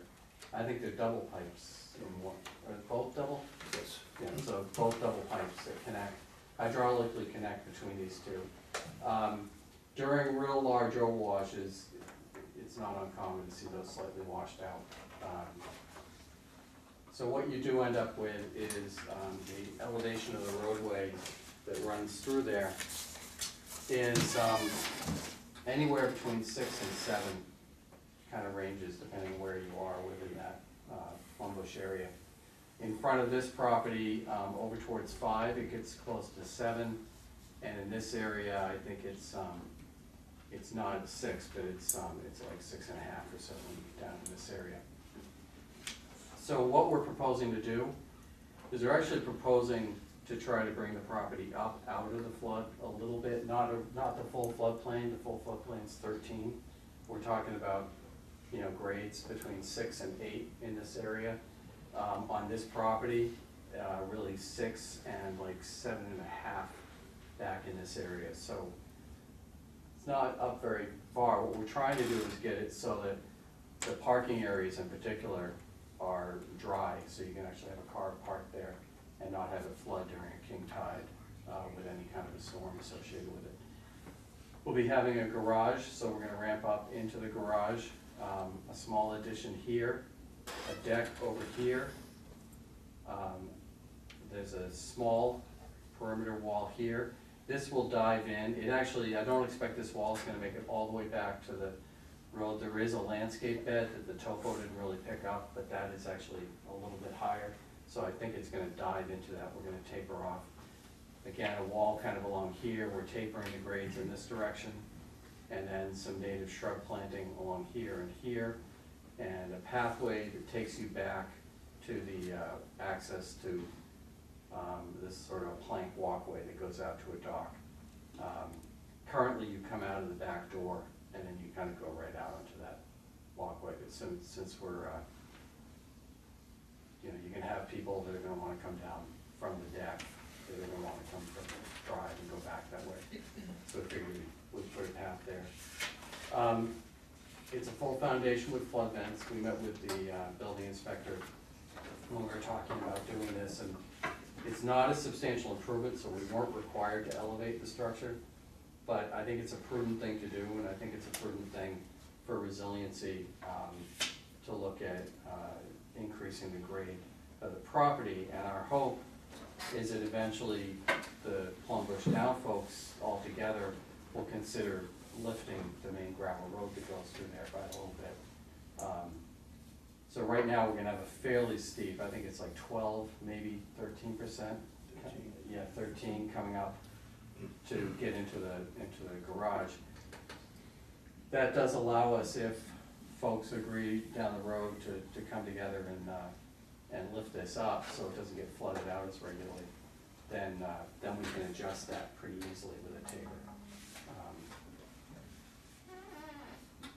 So it's, the resource areas here, there's salt marsh, which is essentially at the bottom of the slope in this area. It does creep up a little bit where the stone ends up near where the culverts are here. You have coastal bank. Coastal bank is the point where the slope goes from steeper than 4 to 1 to less steep than 4 to 1, and then it's dead flat, so you don't have any coastal bank up in this area. There's a top of bank that basically runs right along that sort of very, the break and slope there. So we're not altering on the coastal bank, we're not altering in the salt marsh itself. What we are doing is an alteration within the floodplain and the buffer zones to those resource areas.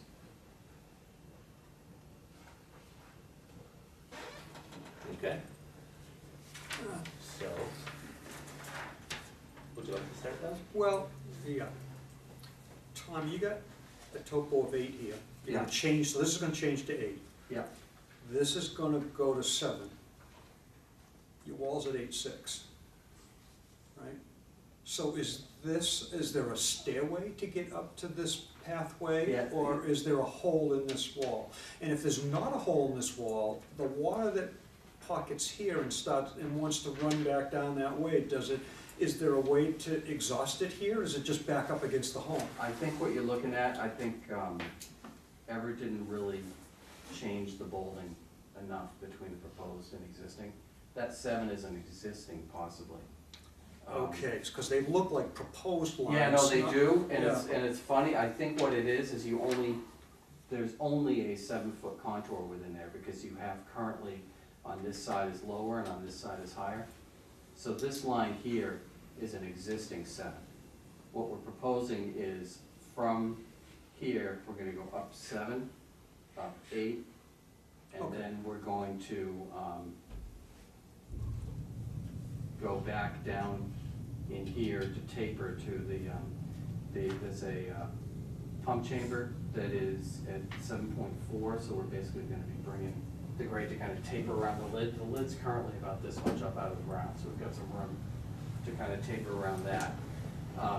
Here, we're gonna use the wall to make the grade change to existing grade in that area. But no, we're not creating a puddle. Okay, so this is gonna be graded to top of wall. Right? In order to get Yeah. out of there, it's Yeah. kinda gotta be Right, graded to right, top of no, wall. so there's gonna be a wall here, and it's gonna be, so we're gonna be at 8, the garage is gonna be at 8.5, so the garage floor, so in here, we're gonna be at about, actually the spot shown here at 8.6. 6, yeah. So you're gonna come down your stairs at 8.6, and you're gonna drop from 8.6 without a wall down to about 7. All right, so how do you get up and over there? We need some stairs. Yes, you gotta do something there. Yeah, so clearly we need some stairs right there, a break. That was a good point, it's a big step. Wave energy, what do you get for wave energy in here? In between, you know, it depends, if you've got a big storm, you know, you can get flood in there and you can get some waves that pass through this area. Currently, what happens that I've observed is everything gets kind of channeled. You have this little dip right here going up to those pipes, and you've got a little bit of that here, not as much on this side as you do on this. So what's happening is your highest spring tide elevation is 6.1. So you add a little bit of chop on top of that, and really most of that water is staying in those two little valleys. When the work that we're doing is going to be sort of potentially subject to water, is going to be those higher events that either have a storm associated with them or something like this. If you look, you can kind of see that the ground is just kind of showing around the building a little bit there. We're just going to have in that situation, this would be dry, and you can see there's no real wave energy in that. Today, Yeah. well, during that photo, let's Right, put it that way, right. yeah. Do you recall the date or the little bit more context for the photo? Yeah, or exactly what's going on in the last, it was probably within 2 weeks. I can look at my phone actually, give the date. But it wasn't like a storm associated, it was a regular high tide or? No wave action, nothing. Yeah, no, it was a really high tide that we had a few weeks ago. Right, and not any storms associated, right? Okay. Yeah. The problem is at that location, and even if you do have a storm, you're gonna have the exact wind exposure that I was talking about. That if you have a storm associated with high tide with a surge, it's gonna be that northeast wind. Yeah. It's gonna be driving right around it. Could you, this is a coastal wave zone. Yeah. And waves up to 3 feet expected. How does that, Well, coastal A zone is flooding up to 3 feet. wave action from 1.5? Yeah, no, so Limwa is, Is that by 1.5 the- to 3, right? It's, the line's out by the turnpike, right? Right. Is the whole flood zone thing shown here? It's shown as AE 13, the whole thing's in flood, so it's 13. Yeah, so I mean, we met with Sam to talk about what type of foundation, and the problem here is if we're gonna elevate the structure, it's not easy to get piles under this thing. It's a lot easier to lift something up and form it and get a foundation grade. So, we certainly aren't gonna use an 8-inch foundation wall for that, because you wanna be ready for that, but, the AE, we can do a full foundation with the flood vents, and I think, one way or another, this is a community that floods a lot, and, I don't see any really good solutions to protect it other than the foundation. The elevation's good. I think what I question is, given the flood zone it's in, where, wave action is expected, the foundation, stuff I've read, may or may, it might be better within an open piles situation. I can understand why you don't want that, but, we've never actually had one of these cases where we've had that Limwa, we're not in a V zone, but we're not in just a straight Stillwater A zone either. So I think my head's sort of struggling to understand how that works, and I think I would certainly like to see a lot more detail on the foundation. Foundation openings, yeah, we can talk to the architect about that. We don't have a DEP file number, so, I think we're gonna come back anyway. The thing I want to caution about interpreting the Limwa maps the way they're currently written. To give you an example, when they did Limwa, a lot of these floodplains were not modeled for Limwa. It was an after-the-fact change done under a state contract. We had just recently remodeled the floodplain in Newburyport around Shendell Drive. And in that case, they just took the mapping and without any modeling that supported Limwa, they basically drew it along the flood boundary. we went back and then had to do another Lomar. So actually, there were 3 Lomars in the same area within the space of 2 years.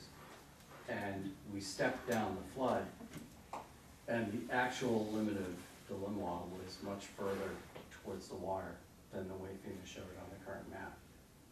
So this is very coarse sandpaper drawing the limb wall, but this is an exposed area. You know, we've all seen it choppy, we've all seen it flood. So I'm not trying to say that you don't get chop in here, but you gotta be careful with that limb wall lines, in looking at where it is and kind of what your experience with that is.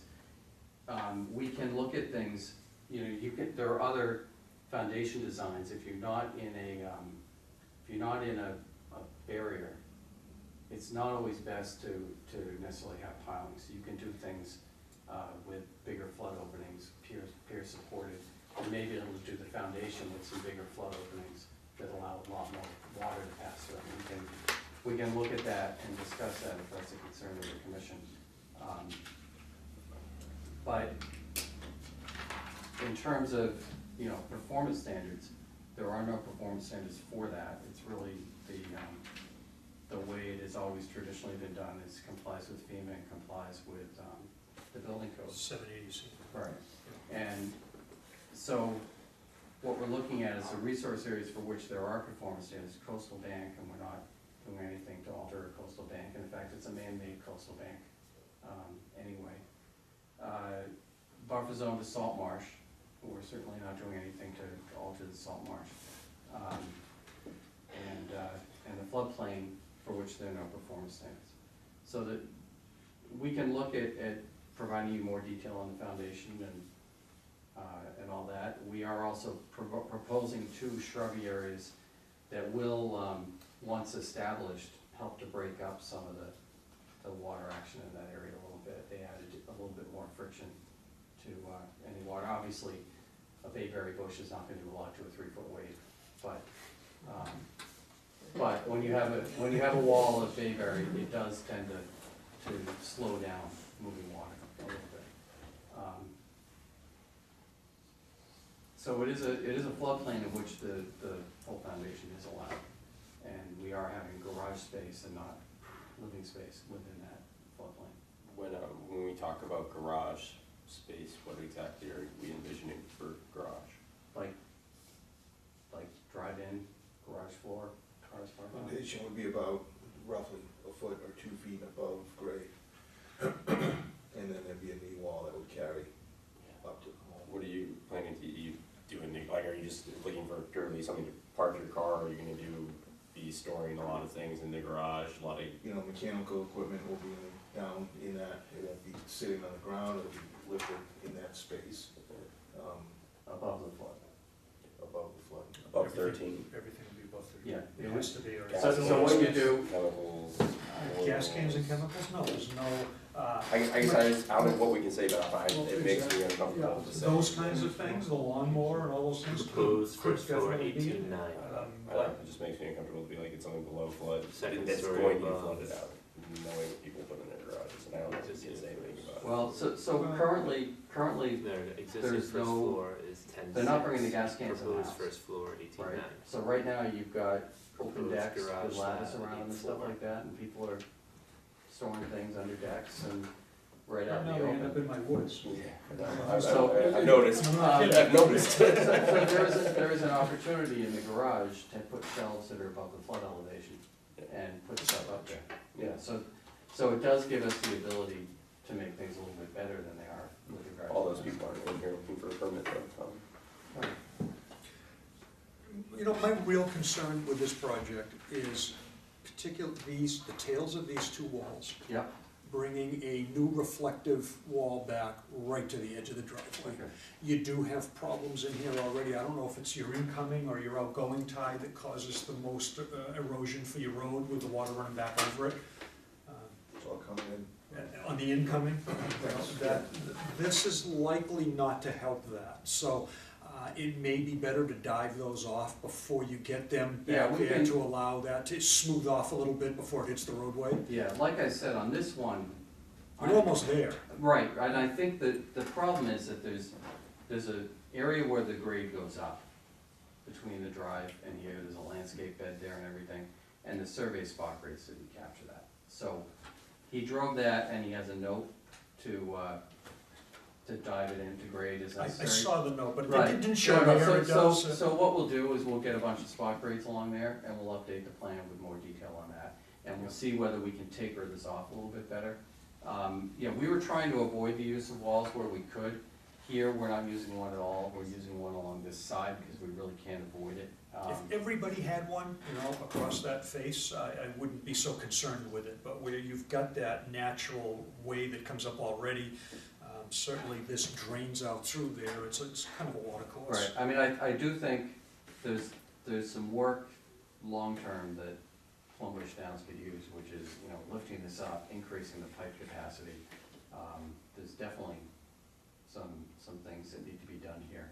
Yeah, there's no reason that water needs to do damage when it's coming in, nor does it need to be impounded there for days after the tide goes out, so. Right, nor do the residents have to, you know, wait for Wait to what? a Exactly. spring high tide to receive before they can get out. Yep, no, I agree, I agree. So you know, the way, if I were king, what I'd be doing is I'd be getting all the grades along Plum Island Turnpike, and I'd bring the grade of this up to the lowest points at Plum Island Turnpike, so that at least when the turnpike's passable, you get out. But as far as this, what we can do is we will look at more detail. I can get out with my GPS. Everett's in Florida till the end of the week, because he's got kids, and everybody has kids is Fair down enough, there. sure. But I can get all the spot grades for him to work with, all along here and here. And you have kids in here. You're not as lucky as ever. They're not old enough yet. No. So anyway, we will get more detail, get that topo better. This one, I'm confident we can dive in better. I think what we could do is just take that landscape bed, we could probably grade off from about here down to that landscape bed, and it'll just be a softer wall. Certainly help in there. We could lift the grade a little bit here with some fill to have it less tall of a wall. I didn't want to bring a ton of fill, you know, into the site, except just to get the cars out. Okay. But if you want, we can look at whether we can taper and get that wall to kind of. I just think that anything that you can do to minimize the reflective wave energy down there is certainly a help to everyone that lives there. Right, and again, part of the reason, so the shrubs are something that in the smaller events, so sort of just high tides with maybe some moving water, a little bit of chop, but not 3-foot waves. The shrubs will break that up, which is, they're sort of flanking the structure here. It was kind of the thought I had. We really don't have a lot of room. People are always gonna walk around their house, so if we put shrubs here, they're not gonna last long. No, they'll take off. Yeah, so we can look at that. We'll look at providing some more foundation detail.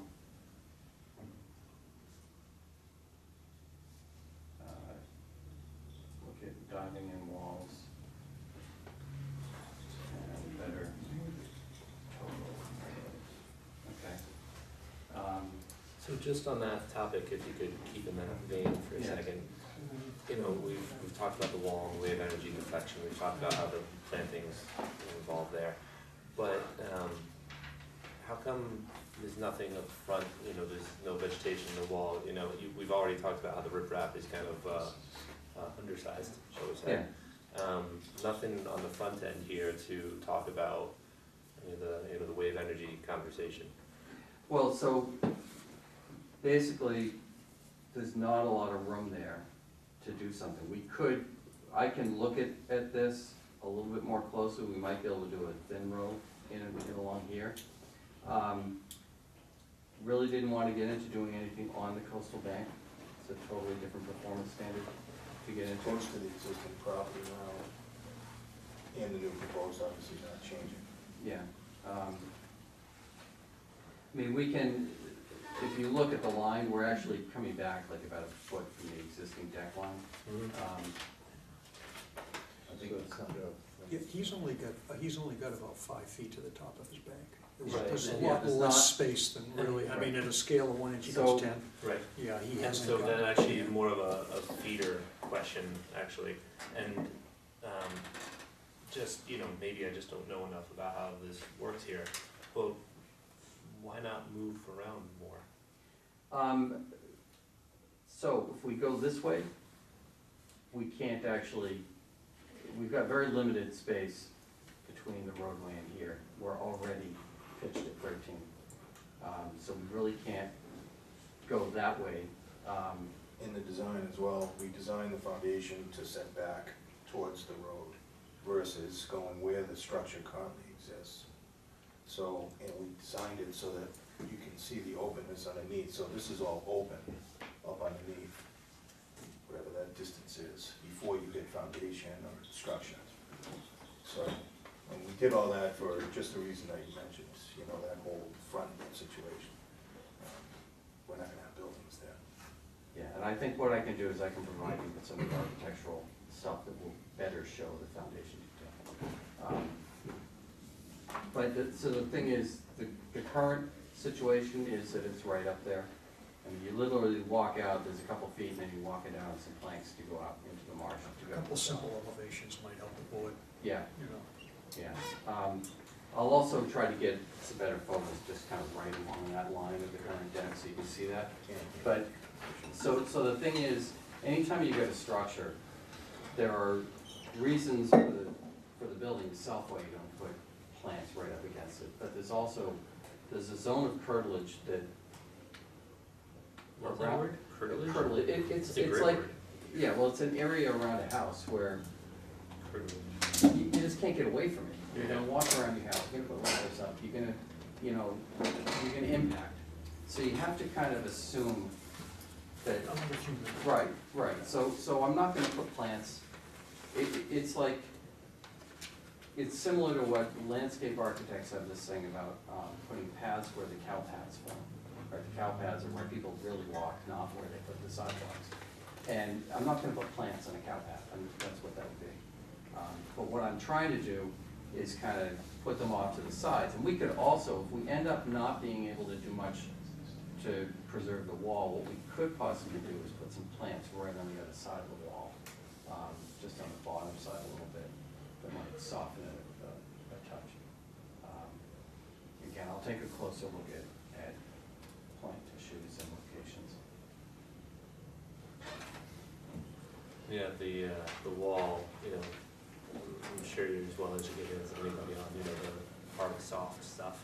Yeah. But, yeah, just a little more detail, just to get into that a little bit would be lovely. Yeah. Is there a type of wall that you'd like to see versus, You know, I was kind of thinking that, that's why I just looked over to see it was block wall. I mean, there may be other options that aren't quite as reflective. Yeah, I mean, if you build walls that sort of eat the energy or bounce it within themselves, Well, I don't like wanna- buildings, like. Well, exactly, I don't wanna make it more difficult on him, but just a New England stone wall would have a little. Right, no, a dry more- set, we probably can do a dry set, because it's not much a little lift more here. than what? What you have is you have such a rough surface that as Right. that wave tries to ripple down that wall, it's not gonna reflect so much, it's gonna end up, the energy's gonna get eaten into the crevices and the rough surface of the wall, and not have such a smooth surface to slide down and reflect down all the way to the road. But we prefer to have field stone or something So large. maybe a materials change on that would make it better, Yeah. you know? Yeah, so, Well, you know what, you could, just to be intriguing, you could actually do a line of vegetation, so to speak, and then come in after a little bit, and then Well, that's swap what it out Tom- in between. That's Yeah. what Tom just talked about, I think, on the other side, was right. lining that with vegetation to help soften that also on that other Right, I side. need to So- scale this, I mean, right now, how many cars can you fit on this side of this, just one? 1.5, 2, it might be tighter too. We have Yeah. 5 parking spots, 3 on one side, 2 on the other. No, 2 on one side and One on the other. Okay. And you've got more than one kid with a car, right? I'm getting rid of the kids. That's the smartest thing you said. Now who's exceeding their. Yeah. Can you guys put that as a Mine's all condition? grown up. Yeah. Yeah. So, yeah, they keep so, coming so I back. think what we could do, sort of Project thinking out may not loud, move forward with teenagers in the house. we can, Anything for approval. the thing we'll have to do, they're gonna have to be bigger rock than what you use, along the shore. Right. Just, Absolutely. Yeah. So what we'll do is we'll do sort of a, look at doing like almost a mini riprap that's not on the coastal bank, so you'll have that slope, and then we'll have you know, loose stone with rough surfaces that'll break that up a bit. And we definitely could do that on this side. I'm not 100% sure how that would work over here, so we'll look at that. We'll double check, like Carwoods, I think we can probably bring that in a couple feet, and then we could do some plantings and then a stone wall like that, which would probably be good. We have several abutters here tonight, and I know that they would like to get a look at the plans. Oh, yeah. So maybe we should invite them up to the table. Turn it for a over, minute, yeah, and we've then- had our say. I was trying to square the Y'all- amount of people in everybody the do room, that? but we have left like all night, I'm like, you know. You wanna put it up on the easel? Yeah, we can, yeah. Put it on the easel, or maybe Yeah, some you of it guys- goes yeah, on how the do you easel. wanna- I'll put this stuff up on the Yeah. easel, that'll be Picking there. up the house to get the garage under it. They're picking for the foundation, which I think, So the house will actually go up one story. Well, I don't know if it's a full story, it's gonna go up to what, 18, I think I saw for the first floor elevation? Yeah, the elevation's here, the proposed garage slab is, Not 8.4, garage, and this then one. above that, existing first floor is 10.6, and the proposed first floor is 18.9. Yep. So we're gonna have those are the- 5 feet of freeboard above up to the first one. And those are the only three numbers through the middle here, right? Although- Right. Yeah, Right.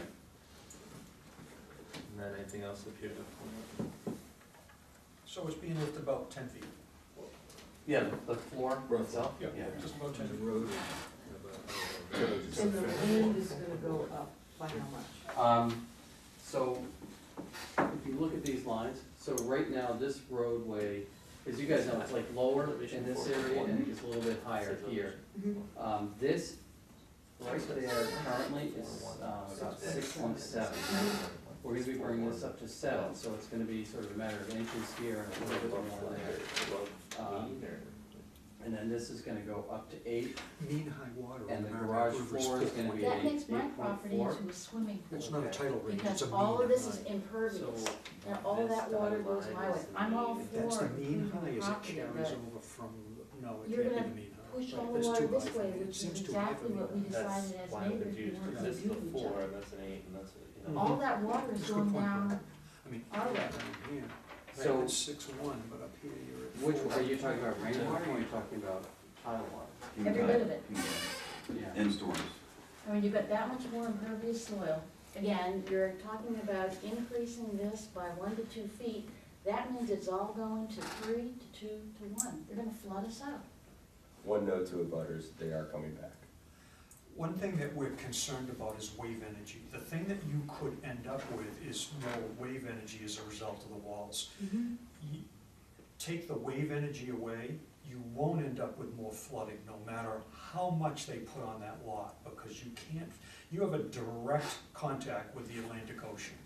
I don't care how much fill you put on that lot, you're not gonna change that flood value down there. You couldn't measure it, no matter how much fill you piled on there, you couldn't measure it.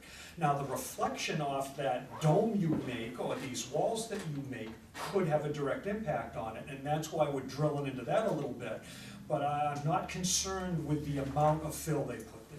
Just so Well, I I am understand though, that. because I can't even keep propane tanks here. I've got them. I understand that, but if during, when the yard looks, excuse me, Ted, when the yard looks like that picture on the lower left-hand, right-hand side there, if I went out there and dumped a 20-yard gravel truck in the middle of that water right there, it would not raise the elevation of that water. So I hear what you're saying. Having lived there, I don't feel that that's my experience. It And may I- not be, but I can tell you that that's regulation. I think it's more a question of where it's draining to That's as the it issue, goes is back. that It's not about like when the water's up, goes it's across about the street, where it and then pools when the water goes the- away. And I Road think is that's, flooded. I think that's an issue that's inherent to Plumbush right now, and I think Tom was alluding to the fact that at some point, you're probably gonna want to address that in pounded water. I think you gotta do it all at the same time. Otherwise, this end of Plumbush does not flood like this end does. And I don't understand how you can make it worse and say, okay, folks, you gotta deal with it. And again, make no mistake, I'm all for the Caswell. Like, for instance, if all this land wasn't filled, would we be flooded out this bad? It would not change. It would I change. think that you could go down there and you could completely remove the roadway, you could remove the fill around the houses, and if you had a tide of 11 feet, you'd still have a tide of 11 feet that day. Then why do you need So to it's add everything in anything there? between?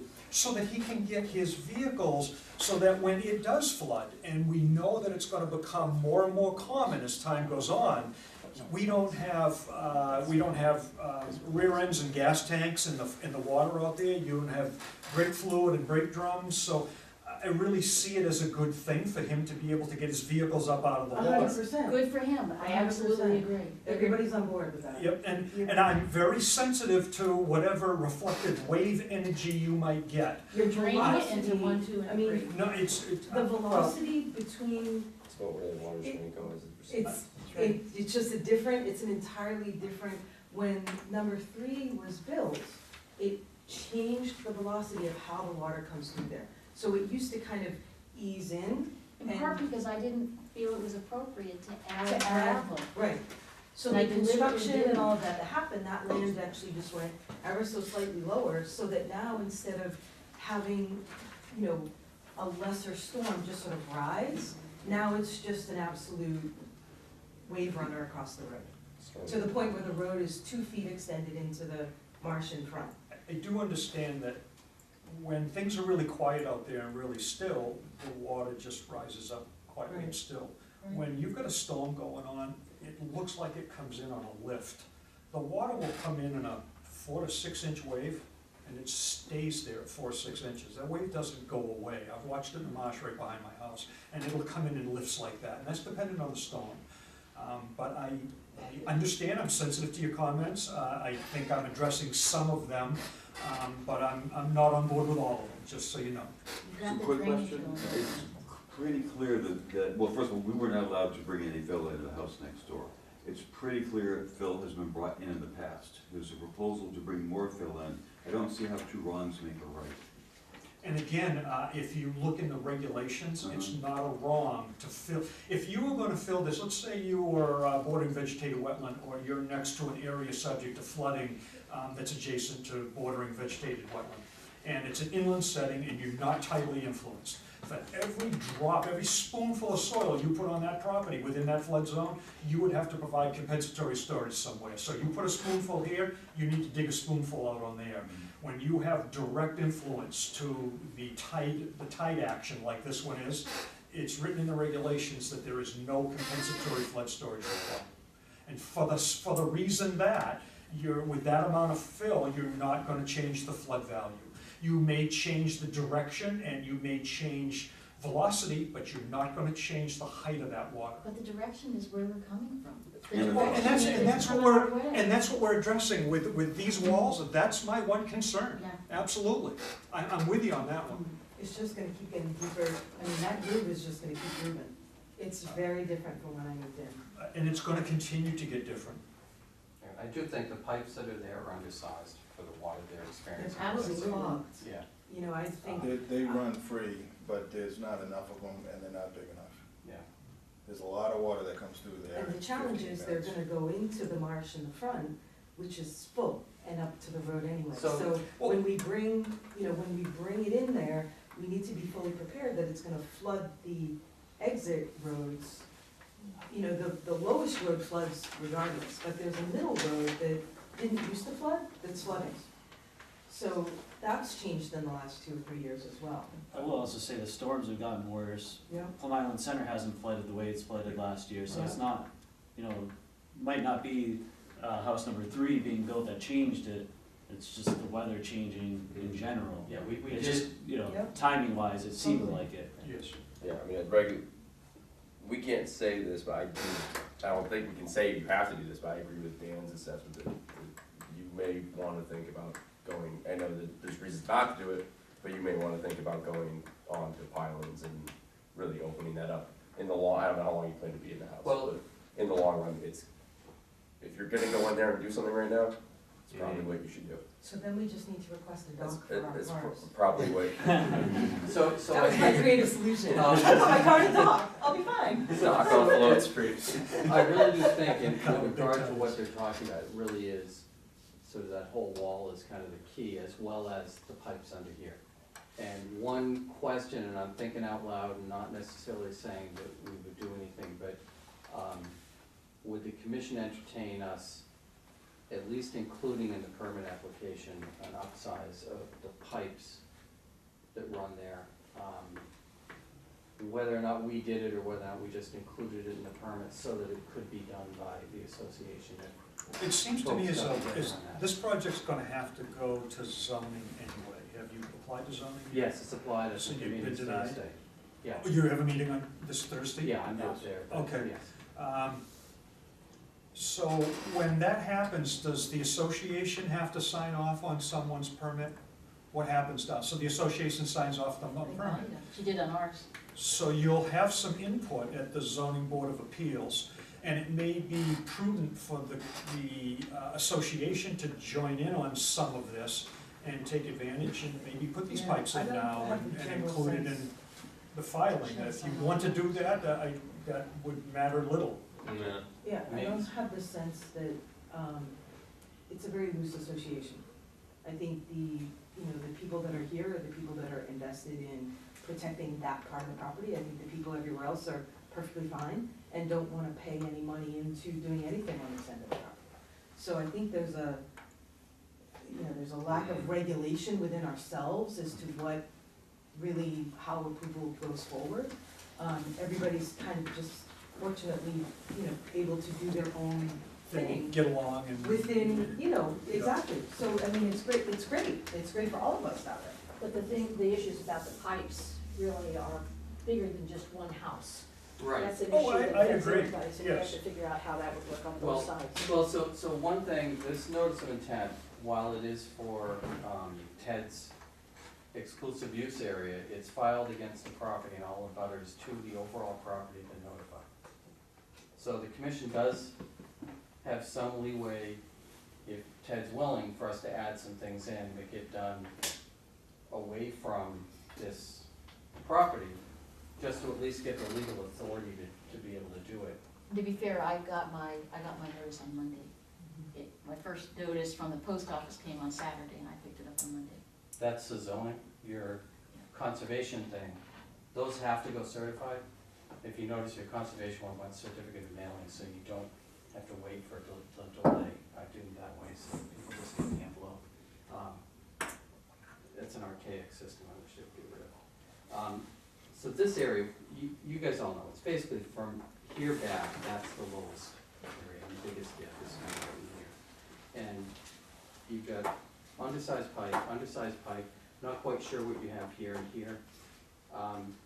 But one possible consideration would be for us to kind of break it out into sort of a two-phase thing. One is Mr. Caswell's work on his property, or his exclusive use area within the property, and then maybe some general improvements that, if we can figure them out fast enough, could at least get approved so that you at least save the money of a ton of permitting. If that makes sense, in terms of, because, I mean, ultimately, I do think that you've got each property has its own issues in terms of how you get your parking up, and whether you can get your parking up. But bringing the road up, I think is part of making the area a little more resilient. I feel like then I'm gonna be back in the swimming pool. I personally think that's a much larger issue that Yeah. really has. But I to be wouldn't, deal with separately. yeah, no, so this would not be something that I would wanna include in the permit, but increasing the pipe size is also part of it. Because right now, those little tiny pipes, they're not even enough for an intermittent stream, and you've got the Atlantic Ocean trying to flow through it. The currents that flow underneath both properties is wild. Starting on every storm. So that might be something where at least on the pipes on either side of Ted's place, we could kind of take a quick look and see if we could easily, within the existing road bed, handle a larger pipe or maybe a couple extra pipes or something, at least get it permitted, and then if you guys can figure out how to come together to put those in, it might alleviate some of it. What we are gonna be doing between now and the next meeting, as the commission asks us to, is we're gonna look to see how we can really refine how much wall and the nature of the wall. These currently are shown as a block wall, and I do agree with the commission, those do have a tendency to be more reflective. What we would look to do is it be sort of more larger walls with spaces in it that will break up flow. And we're also gonna see to the extent we can actually do it with grading as opposed to the wall to try to minimize any kind of reflection. Is But- there room And for what impact green? is that likely to have this way? Well, what doesn't show here is that landscape bed that rides along here, and that's a little bit higher.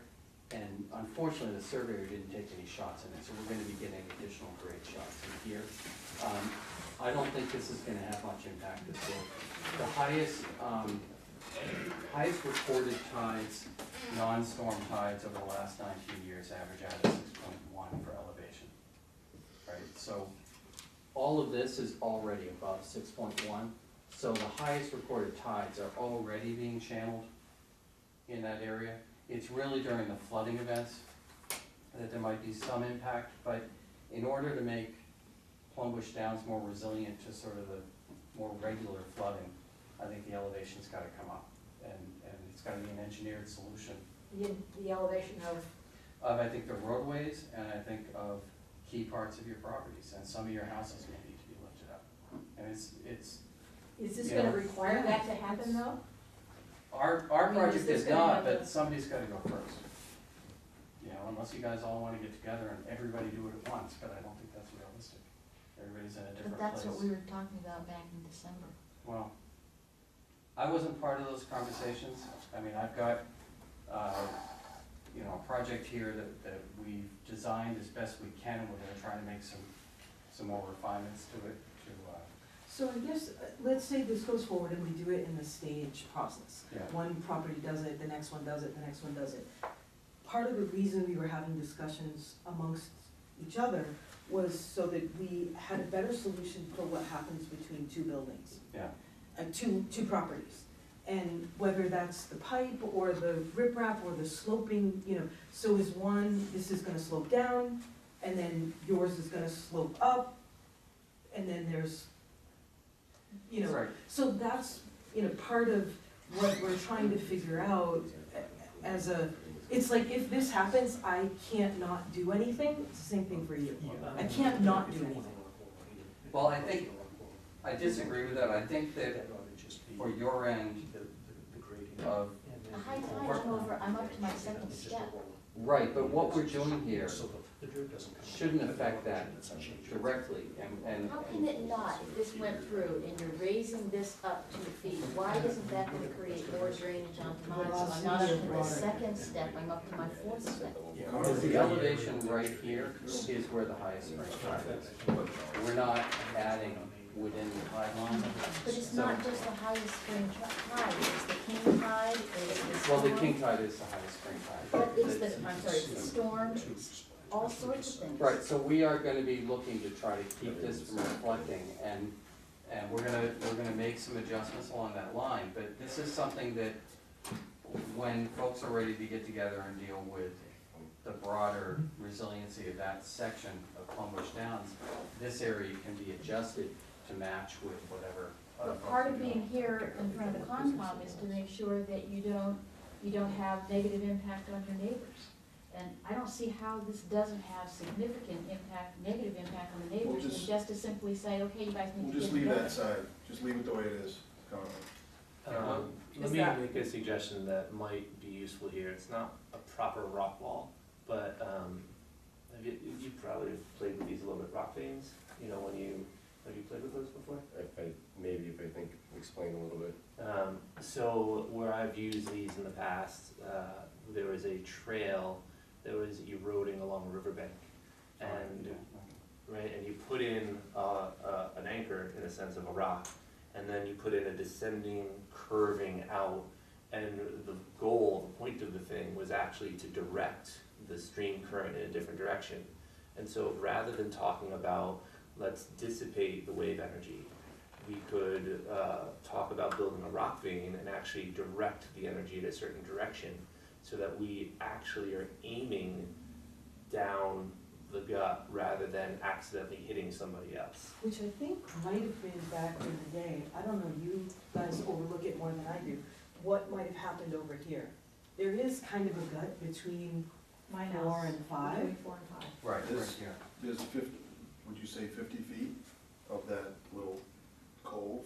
Yeah, no, I mean, so 50 feet so wide. this does, This has got vegetation along the slopes, and this does help to absorb, you know, the vegetation essentially adds friction to moving water. But if you built a rock vein I mean, type really, structure, really what you're talking about is essentially, there should be some type of conveyance to bring the water into the marsh, because that's really where it wants to go, the marsh that's currently cut off and everything. What you're really talking about is an armored inlet, and then there needs to be a little bit of armoring on the outlet, so that when, and the armored inlet does that, guides the, sort of flares out and guides the water towards that structure. right, but if I'm understanding. But I understand what you're talking about from a trail point of view, but I think when we're dealing with the ocean, I think that's a tough. Right, but the goal in the rock vein, as we built them, the reason you start high and descend and curve is so that as the water rises, you maintain the deflection.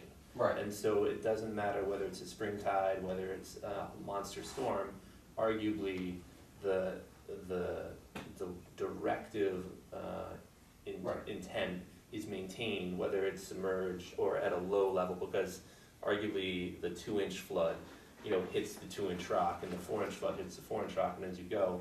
And so if we talked about something like that, at least the concern about wondering where we're directing the wave energy and whose house you're impacting, we could certainly take care of that particular detail, but it wouldn't be a straight line. It would be 1 or 2, you know, curly cues. Yeah, You're talking about leading into the pipe in this case, on this side. No, I'm leaving it kind of Directing open-ended conceptually. Yeah, no, I understand your point. I think what we'll do is Ted has said, you know, leave that aside. What we could do is we could modify this and we could actually do more of a slope thing. We've got to have the elevation up here to get into the garage, but we could do something a little bit further over here. And perhaps what we could do is extend some vegetation down a little bit to roughen things up a bit, which actually should ease the current situation. So, I have one other question. Let's just say we all go up on stilts, higher, and we facilitate the water coming through, passing through at less of a velocity and more of a volume. The front marsh is gonna fill, and the only thing that's gonna be between that is the turnpike. So that's gonna go right to the turnpike, so that all of our houses, however, you know, then your house is challenged by that. I don't know, I don't know necessarily how water works, I just know that when it's strong enough and the front part is flooded, the entire road, you know, it's a different flooding at different levels. Oh, absolutely. It comes right back at us. Once you're overtopped, it's a whole different change. So Right. your road gets overtopped and it starts to act differently. So Then the is- street gets overtopped and it acts differently still. Right, is there an opportunity to take water out of there and go into the other marsh? Are there any, you know, when the road was built? Well, and I'll tell you, that's something that we have been arguing about for years, and we're getting way off the Right. ranch here. But we took the area up by Bob Lobster, and that used to have a culvert in it, we shut it down. We took the area of the bridge, we had a 300-foot tile-supported bridge, wide open river. And in our genius, we took it and we narrowed it down to 50 feet, and now it just scours in there, the currents are awful. So we made some huge mistakes over time.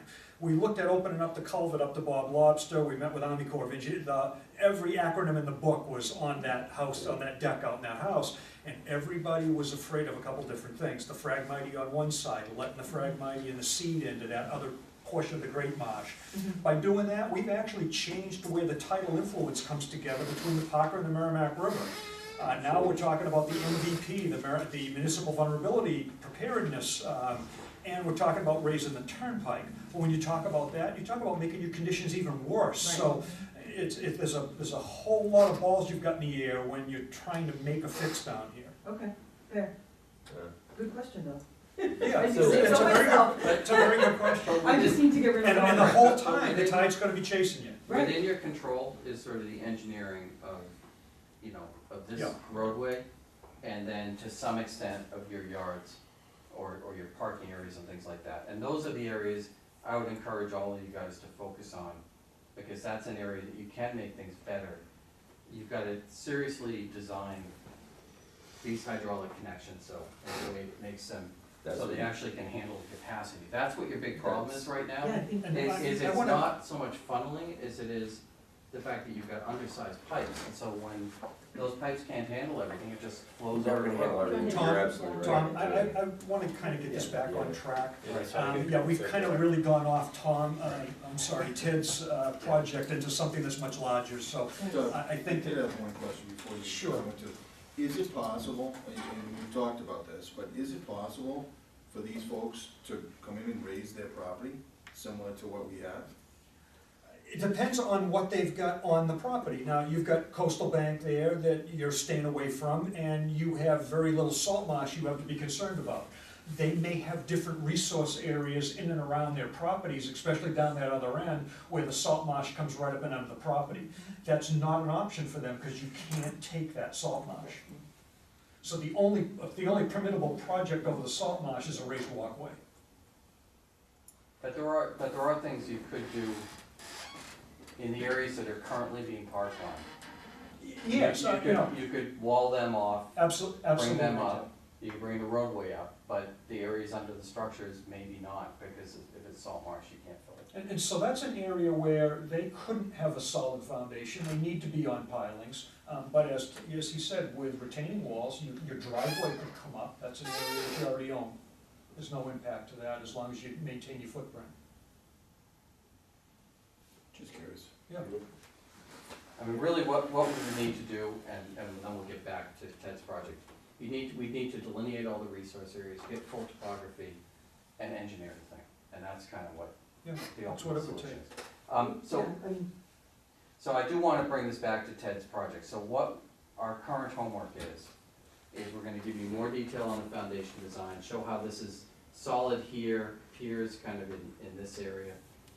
We are gonna try to minimize and reduce the amount of wall and change the type of wall over to something that is more dry set stone with openings and stuff. And on this side, we're actually gonna look at whether we can eliminate the wall, bring it over here, and then just, maybe just re-gravel that spot or something like that. Or perhaps we don't have to bring this, maybe we can do like a 1 foot step and a 6-inch drop here or something, just something to get it so it's at least a dry car during your average high tide. Drops already caught me, your drops. Right, so I'm gonna look at that, I'll visit the site with you, I'll bring my GPS, we'll gather additional, much more detailed topo than we normally get, and we'll figure out where we can dive these things in, I'll get all the topo over that. And I'm also gonna see if I can get an engineer to look at those pipes and just see if there's any value in including replacement, but we would want it permitted as an option, just that could be done, if folks can come together and agree on how that happens. You don't ever have to perform under a notice of intent. Not unless it's so- mitigation. Exactly, Right. exactly. So here, I'm just sort of curious about, on this plan, the area underneath, in this area here is gonna be elevated. Yeah, There's not gonna be any sort of lower deck or anything, what's No, the intended, just crushed stone. what's the crushed stone intended under use, Yeah. that, you know? well, living If you space really above, put some sort of, I think there's what, 3 or 4 feet or something like that, of vertical? so it's more than, it'd be more than that, we were just looking at Well, gravel under, but I'm just, you wonder if we can you get know, I'm vegetation concerned under there? about the solid foundation, and I just think maybe if that's an area you're not gonna use, you can really rip-wrap it and try to dissipate some of the wave energy. That's true, we could, actually, what we could do is we could place like a riprap slope with a curve. This is elevated as well, right, so it's Yeah, like yeah, the it's- whole front of well, that? this is just depth right here, Low level. lower level, so, no, this is way up, so we could actually surround the foundation with like a riprap slope, is that what you? I mean, it might help my head, you know? We've gotta have the flood openings, so we'd have to have breaks for the flood openings. How much bigger is that than the existing foundation? This, There's no foundation. so this is the existing Footprint, I should say. existing footprint, this is additional, this is additional, this is additional, and, this is an existing porch that gets incorporated into the footprint. So an additional 30%? So you know how there's like a nook on the side of the house, so we're basically squaring that off. We're taking the porch and incorporate it into the house, so we're adding a deck here. And So there's stairs nothing here. under the deck, this is cantilevered or? Well, there's over? posts supporting it. Okay. It sets off your first floor, right, the deck? Yeah, so we were just gonna crush stone underneath the deck, if you will, and then have kayaks stored in there for the summer and, you know. I think the one additional piece that might be useful is just to keep in mind when you're out there doing the super topo work, Yeah. just to try to find a logic or a literature or something to talk about which direction, you know, why the wave energy was gonna go in a certain direction, you know, just because obviously that's a conversation point that we're coming back to a lot. Yeah, no, I mean, here it's pretty obvious you get a low spot, and so when the pipe. Yeah, but you know, just so that we, Yeah, in I Mayor agree. speaking, it's not just a personal thing, there's a, Right. you The know, waves are gonna be coming from that direction, so anything you balance is gonna go right to 3. Yeah. And to be fair, it looks like this is encroaching on land that is not common land to be there. And you've got this, if these are, we own the individual land underneath and we share the common land, so this plan is clearly encroaching onto mine. This, I'm not sure what that line is here. And That's this is not- the property line right here. Right, we're not proposing anything over there, this is some, What is that I line? don't know if that's the pipe or it's such as some, Show Some him what we've artifact, got, but it looks, what's he got? He just picked up a grade here, a spot grade. yeah, I think he's just carrying a grade through there. Yeah. Yeah, our limit of work is right on that, Right dot- here. that dotted So line. what's the scale? What's the scale between the property line and The the scale limit is of 1 inch equals 10 feet. So that's about 3 feet from the property line to where we would have erosion control, no work would occur beyond That's that. tight, though, isn't it? I think it depends on the slope of that wall too. Right. Is if the change is to more of a slope to 3 absorb the feet wave, from then. Yeah, and like I That's said, different. if we still would have our limit of work this far over, because we wanna refresh gravel and we wanna do the plantings, which is gonna mean some soil disturbance.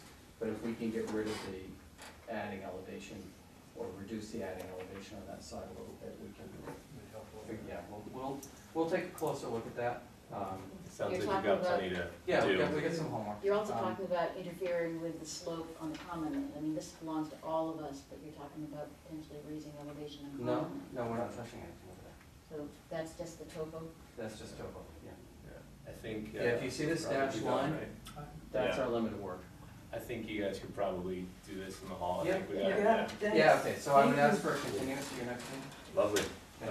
Anybody wanna make a motion to that effect? Alright, Also, Thank you. Thank you. lovely. All in favor? Alright, good. Any opposed? Nay? Lovely. we've got a couple copies of it, so if you want that, that's yours, and you can take it with you. Thank you. Yeah, thanks for your help.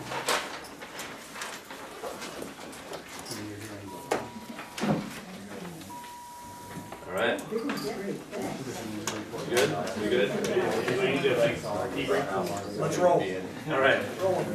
Governor's Academy, 313 Newburyport Turnpike, and NOI to construct a dock gangway in Low. Hello, Hi, guys. Hello. Alright. Over here. Ooh. Got a whole book. Whole book. There's a lot of maps in there. New one? New. So, do you have a reason that? Do you have what you need?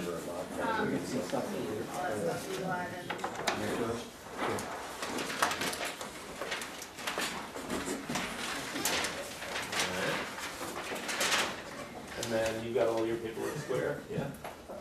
Yes. Alright, lovely. So then, get at it. Tyler Ferry with DeRosa Environmental. Tom Woodruff with Governor's Academy. Jackie Trainer from Meridian Associates. All right. This is the best way to present it right here. If I can orient myself, don't go hard on it. Governors Academy, I know we were back here a while ago for order of conditions for the environmental studies part of it. For the building, are you familiar with that? Yes. So this is kind of going off that, and basically there's 3 main parts of it. There's going to be a fixed dock with a seasonal float and ramp, and that'll all be cantilevered. There will be the installation of a pump system And the pump system will intake water from the Parker River into the lab and then also out. And the piping will be attached to the seasonal ramp and float. And then of course, out of season, it'll be detached. And the pump will actually be suspended from the seasonal float in the Parker River. And then there'll also be relocation of existing trail that is currently in ACEC, and we're gonna be moving that out. And so this is actually the existing path here in blue, and we'll be moving that out. Let me get my bearings here. Looking at it upside down, yeah. Going out. Alright, there we go. And so, in part of this, there'll be, so this whole boardwalk is cantilevered, so it won't, no structures will be on the ACEC. So it'll be cantilevered out to the edge of the salt marsh. The seasonal ramp will be attached to that, to the seasonal float. One part of this, kind of offsite for mitigation, is we're going to be replanting this old path with native plantings, and that's approximately 1,900 square feet of mitigation.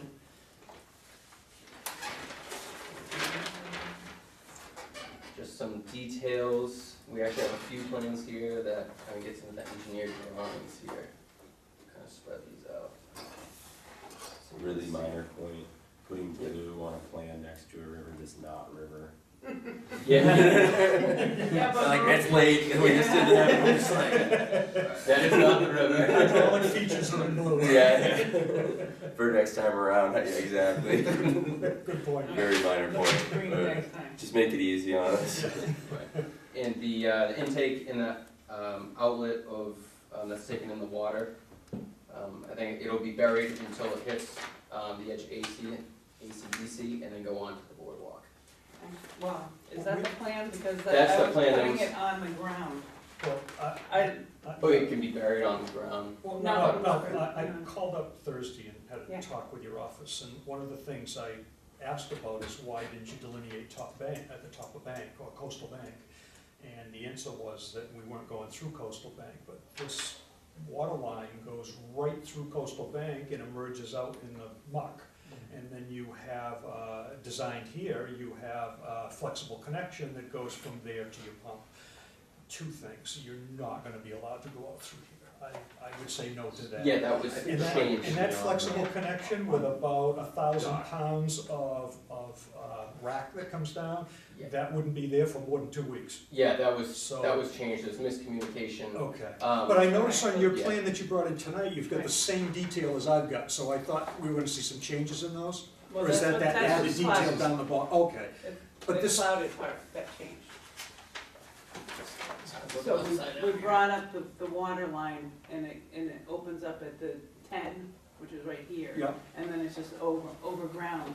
No, Then it No, comes no, down. no, see, this So is then no, don't do that. miscommunication, yeah, okay. this Yeah. miscommunication, but this It's is attached to the coming net. up. I'm I- liking Okay. that better, okay. Okay. Yeah, so this will be all fixed on here the whole way in, and the pump will be That'll coming work, out all here. right, I'm with you now. Yeah, that was miscommunication on that, Okay.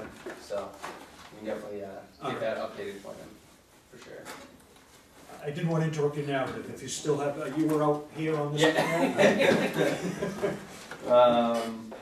Let's see here. I know one of the questions was clearance Yep. underneath for the path, I think it was right around 6 feet. Yeah, about 6 feet. 6 feet. When you have a 4-foot wide walk and this cantilever coming down, you got 6 feet at the minimum. So I've been out there to the Governor's Academy, and those kids out there make me look like a small person, all right? I'm not trying to be politically correct, they make me look small. 6'1" for your, look at that. The minimum. The minimum. I But I'm not understand even that, but, counting up where the concrete is too, so. okay, but if I'm walking shoulder to shoulder and I'm on the outside of that path, I'm gonna smack my head on your guide cable. Oh, that's not a bad idea? I really think it's a bad, I really think, you know, maybe I'm getting a little outside my authority here, but I kinda think that's a bad idea, Basketball team. frankly.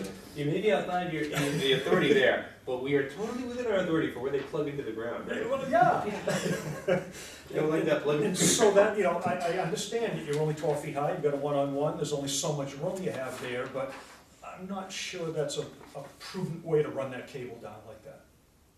So I don't know whether there's an opportunity for your engineer to raise this higher than 12.6. So if you start out you start out at 13.6, then you're at 6.7 by the time you get down there now. So you're, gonna be that much better off. Or swing the cable, further higher up the hill. Well, the only thing about doing that is I noticed that the engineer spec'd a 45 or a 1-to-1 on the angle of that cable. So I don't know if that's an option for you. Well, we can definitely reach out Take a and look tease at that that. apart. Yeah, Yeah. sure. Where's the cable? We don't have that. We don't have that picture? Oh, Do you want me to carry on, or are you gonna carry on? I'm How do you want it? Right here, I showed the cable on Oh, this. Show you So what I'm talking about now is that 6.1 point that's over there, way over on the left-hand side? Yes. So if someone's walking through there for the path, for this redirected path, And so that's what the. The path isn't under this? The path is right there with the the. path is The right path there. is on it? Yes. Oh, I thought it went under it. No, it's No, on it- top of it. Oh, This okay. is like the walkway right there, and this is. See, this holds the existing cable walkway under. is gonna be interrupted now, so they've got an alternate walkway to get up and over this infrastructure. So there's two paths, I think. So there's one that crosses underneath here, which is this path. Where is it? Right there. Yeah, right here, and then there's also staircase. So this one coming across here, that's where we're talking about that cable. And the Blue River is what? No, no river. No river. That's the existing path that's gonna get changed. That's gonna be green next time you see it. And Yep. that can't go under. No, No, this- because this is located right over here. Okay, So it's not enough the height. deck, It's the a turn. deck's in the way, yeah. So Doug, how about you keep going, just in case it influences what they're gonna say? All right, if you want. I've never seen float cables, I've worked on a few of these, and I've never seen float cables come back to the land like this. Usually the float cables, they're either crisscrossed underneath, or as far as the marina goes, there's a spud in there, or you just come off to the side if you're not really concerned with hooking them into a prop. But this detail right here tells me that this gangway comes down to a roller. So this thing's gonna go up and down, and the gangway's gonna roll on it as it goes up and down, it's gonna move across it. How are you gonna put tension on these cables if that's not a positive connection? You're just gonna pull this right into the land. I think the ramp is pinned on the float. So that's not a roller. Does it It's say roller? gotta be on here somewhere. I looked everywhere, and I couldn't find the detail on the connections on either ramp, I've because, seen ducks like this, and they're pinned, the ramp is pinned on the float, so that. Exactly. Exactly. But if you look down Parker River, you won't see any that are tied back like this, so that's. That's not how it usually does it. Yeah, that's So why this is I, Andrew's doing it a different way, but I mean, if this I works, see your point though, if there was no connection here, like why couldn't it flow to it? it would just, you Yeah, just no, pull no, I it right absolutely in see as you that. tighten your cable. Yeah, So maybe some detail on how these things fasten? okay. I think I pretty much touched on this. This cantilever dock that you got here, Does this hit the mud? the cantilever dock that you got here, you're never gonna put enough weight on it to push it down. But how about if you get 3 feet of ice underneath it and the tide comes in? What have you Well, got for uplift on it? I know it was, we did ask him that question, and he did all the calculations for that, but I know it's gonna be seasonal, taken out before. This will be coming No, out, no, or no, just no, the? cantilever The thing. cantilever section. Yeah, I'm talking Oh, about the oh, heavy cantilevers. oh, okay. I'm not worried about this, because I realize that's Okay, seasonal and that gotcha. comes and goes. Okay, yep, But this big piece right here, yep. I mean, you've got a couple of cables come down, this is really sturdy, it's well positioned into here, and you've got this cable system coming from here back over to the other side of the path. It's never going down, but what happens if you get ice under this end right here and the tide comes in? And then it pushes it up. And it just lifts it and it pulls this thing right off of here. That ice is gonna have How much is it? that ice is gonna have a heck of a lot of pressure, so. Yeah, I think that, Is there only gonna be any water up there? they're well, Pretty high. there's no, I think that you guys should add a detail for the elevation change between green eyes and And with that. what the bottom of that is. It's gotta be 14 or 15, something like that, I think. Right, well, no, I think But you just for wanna know what sake the of conversation. conversation, might be good to know. Wait, Yeah. yeah.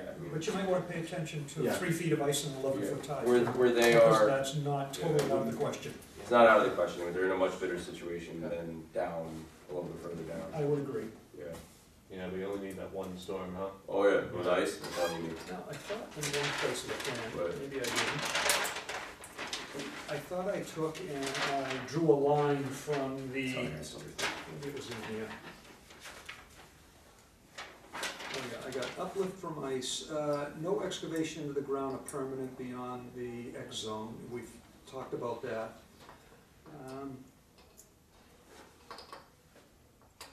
As far as the white pine goes, not my jurisdiction. How are you? I've got some, I don't know if I use white pine under here, but not my jurisdiction. You've got a lot of 4,000-pound concrete here. How's it get here? We have that existing path, and the new one that's gonna be put in. Do you know why that is in particular? Gonna take a concrete truck? No. Are you gonna dump it in a truck and bring it down here, or how are you gonna get it to the site? That hasn't been worked out yet, but probably one of those Power wheelbarrow or something? one of those trailers that you can, get A dump trailer? Yeah, that'd be my guess. Okay, so since you're gonna do that, you're gonna need an area to wash out? We'd probably drive the trailer down, dump it, drive it back up to the maintenance facility, that'd be. Okay, let us just cover some detail on how that happens. The steel components, galvanized, okay, that's neither here nor there. I would suggest stainless, but stainless will cost you a fortune, but, with the galvanized, what's gonna happen is, if the galvanized gets hit or it gets cracked on site and they don't, it may be something that, you have for construction control, that these brackets are zinc coated afterwards, any breaks or cracks in them, or someone whacks them with a hammer, or if they tighten up the nut enough that it starts to crack the coating on the outside, that it's repaired before you accept the project, might be prudent. So if we can afford it, we'll use stainless and definitely avoid white pine. Please and please make this bigger so I can read it. It is like 6-point font. Yeah, that's sort of font on a grain of rice to me, so that was a tough one. What else did I know I had I don't know I had. At one point, what I did was, I had a detail, and I took just a straight edge and went from this corner at what you had as low tide to your points up here, and you're gonna have to be real careful. You're just skimming the ground. I mean, you're gonna have to be very careful that you get them high enough so you get, no matter what, you're gonna have a little deflection to them. Those things aren't gonna be guitar strings by any means, or you're gonna have trouble with your gangway and your movement in there. So make sure you've got that, if you choose this method, make sure you got that clear path down through there and you're not dragging these through the mud. Well, that's a good question. Your dock float detail, 1.5 to 1 foot, that can't be. No, it's 1/8, sorry. Okay. Got fixed. All right, so it's an 1/8 inch to a foot. That makes much more sense, thank you. That one confused me. You've got a float that is 15 by 50. And this gangway's 40 feet long, and at the end of the season, you're gonna float it down on a high tide, and you're gonna try and remove it down there. How are you gonna do that with no damage to the marsh? Do you have a crane you're gonna lift this with? That thing's gonna weigh thousands of pounds by the time you get through making it. Yeah, I think it ends up being 2, possibly 3 sections. Okay, so that you can Yeah. maybe lift them with a tractor or something you own, Either put them on a crane trailer. or put They're them gonna on go a up to the dolly. maintenance building Exactly, on for a flood storage? tide, Okay, bring them up on the road and put them on a trailer or some dollies and drive them up to the maintenance facility. okay, that would make sense, and maybe you have that in a, and add that to the narrative that they're gonna be stored in that manner. You don't need a detail for that, though. I don't need it, no. Is there a ramp area, or where do you go for that? The road floods. So you were talking about this. Plan it for a tide that brings a couple inches on top of the road. Coastal banks, I can forget about that, I think. You've got, for coastal projects, any portion proposed located below mean high, you checked no, but your detail shows that your float is below mean high. So that check should be yes, and that should take a trip to the Division of Marine Fisheries, just like you heard us. With seasonal? It doesn't matter if it's seasonal or not, it's in a fish run, or it's below mean high. It's not Army Corps jurisdiction, so it's not a situation where you're putting a post or you're putting fill in a tidally influenced area. But it is within a fish run, and it is below, this structure will end up below. So what you're gonna get back is you're gonna get back some details for this structure. This front edge that you're on here, it looks like you've got sufficient distance under this front edge. This back edge, they may have you lift a little higher, because generally speaking, they like somewhere between 18 and 24 inches of flow underneath these things. So it may be that that back leg, both legs will have to be adjusted. But that's something that will work itself out in that process. There's gonna be time of years too. Yeah, a toy, what they call a toy, time of year restriction potentially. Where there's no construction in here, time of year, you're working outside the ACEC, maybe there isn't one. I don't believe I don't think they gave Devin one. No, I'm just, we're trying to think about, I said that just because of the fish run, but there may not be because of the nature of the work. Yeah. I'm just thinking about everything. It depends on how much they have to be out in the riverbank to build the cantilever extension. Gotcha. It really doesn't change your application too much, but you are within outstanding resource water. Even though it's salt water, it is listed by DEP as an outstanding resource water, the Parker River. Okay. What's the purpose of the dock? Access to the river, access to the, For for kids canoeing or? environmental studies classes, yeah, canoeing, all the above. Okay. Yes. And also for that intake. Where is it compared to the road and the bridge and that kind of thing? Yeah, it's, Is it near those houses that are up on the hill? it is, yeah, it's closer to those than the road.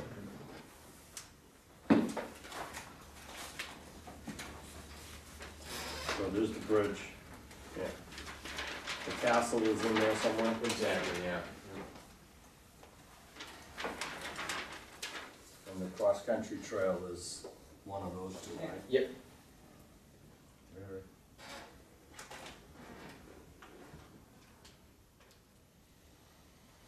Have you thought of putting in pipes into the river instead of the cables?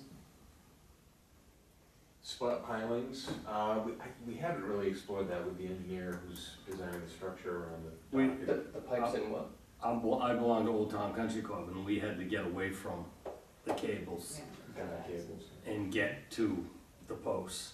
And the marina does all the work. Mhm. They drive a casing, they put them in, they take them out, so there's nothing there to catch the ice.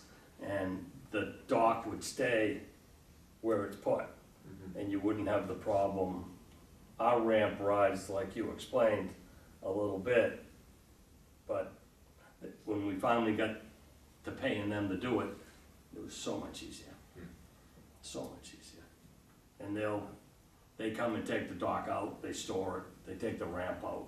They might be, So these are removable pilings? Yeah. So there's a Yeah. sleeve that's down. Exactly. and they know It's a how to- sleeve and they put the spud down into it. some sort of magic they find. If you go down to the bridge by the kayak shop, How they this is do it, about how the they do it. season when they're constructing. Put them in They're there. almost Yeah. done, yeah, they're almost done, they have one more section. So do they wait for dead low Is that to still legal and stuff? put the piles in? I mean, I Works don't nice. think they wait till dead low. No, they just- I've never watched them, but I think No, they they can do it do at it all almost any times. time, Yeah. yeah. How do you find, that do still- they fill in or it's magic? It's They magic. lay it out, they go in and lay it out, so if you go over the bridge right now, you can see that they have red buoys going down underneath the road. They set the other one, so they set it all out with it. Yeah. But the marina's mostly in, right, on the north side of the bridge, but south of the bridge, they haven't put in, at Andrew least the does, kayak shop, they Andrew does haven't. almost everything on the south side. Yeah, They'll I be mean, if you doing- gave them a call, maybe Yeah. you could just watch them do the job.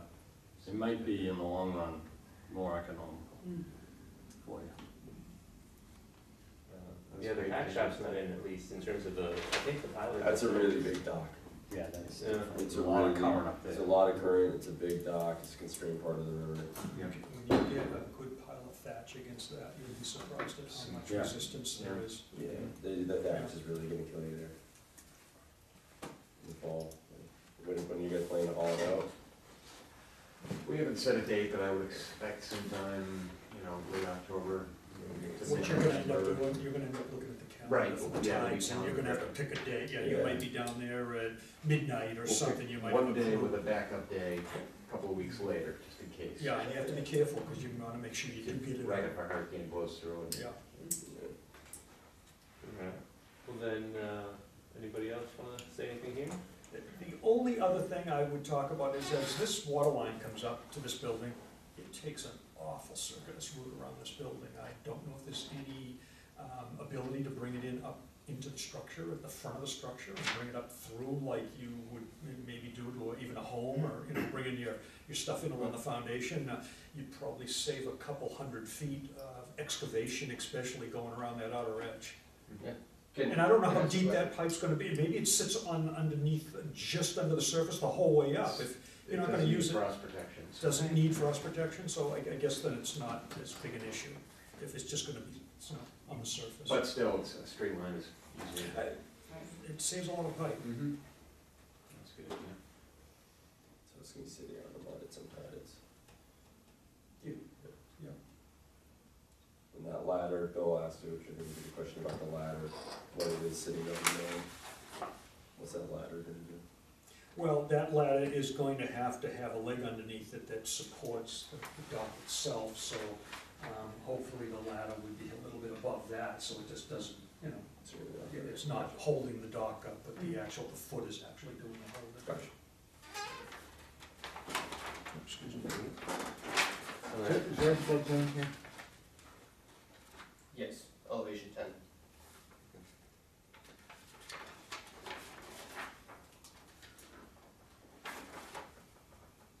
You building into a question, or is that just a detail? I saw it somewhere, so I know it's on here. We've got a zone AE and. Is it there? There's the, There's a flood there. Yep. And so this new walkway path is out of the flood. Yeah, and out of ACEC.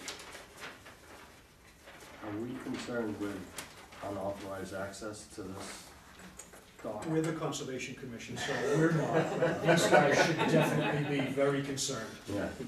Yes. Congratulations to this end of the table, no one's tried to exceed their authority, lovely. This end of the table, you guys are all bad influence on each other. definitely a concern. I would be too. I mean, after all, they're just kids, you know? They are. What could go wrong with that? Oh, man, alright. Well, it's, Any Yeah. Comments, questions? I'm good, I'm good. You guys are not here for this? Hi, Mary. I have a comment. Yeah. Just, if you are considering putting in piles, even if they're the sleeves, and you potentially run into Chapter 91 and Army Corps issues, and because you're in ACEC, you may have some permitting considerations, Good so point. might not be. Good point. It's a real Just good something point. to why we keep in stay mind. away from Well, Thank you. thank you, good point. Yeah. My question is, what's the purpose of the drawing water? Good question. So there'll be a series of aquarium tanks within the lab. And then it gets So returned? it won't be returned on a continuous basis. The water will be drawn up there. It'll be maintained within the aquarium and treated with a filtration system that's been pretty highly engineered and is pretty expensive. Occasionally the water will need to be flushed, and new water will be brought in for different experiments and species. DEP swimming, it's not us, right? Yeah, and my understanding was that you've already had a conversation with DEP relative to that, because I did bring that question up earlier. You did, yeah. You know, as far as The real- exhausting that back out into the river, and there were no issues with that, is my understanding. Yeah, it was like, the minimum, I think it was 100,000 gallons a year before you get to that threshold. We were about 1,000 gallons a week, so we were well below. Yeah, you're not gonna be using CRISPR in the lab, are you? Gene editing. We're high school. Oh, don't look at yourself. I'll here refer back to Doug's I repeat, comment. you're not worried about the children? Back to Doug on that. Yeah, you guys doing a UV filtration? Yeah. I don't think the Really? filtration system has UV. I think it's more maintaining, dissolved oxygen and salinity and temperature, but I don't believe the filtration system has UV filters in it. We grow some sweet stuff. Okay. Unless, I guess, there's any questions from the other side of the table here. No, this side of the table's been behaving themselves. You guys exceed your authority, okay? Just ask questions. You know, it's a yin and yang, there's a balance. You guys good? So far. It's close enough.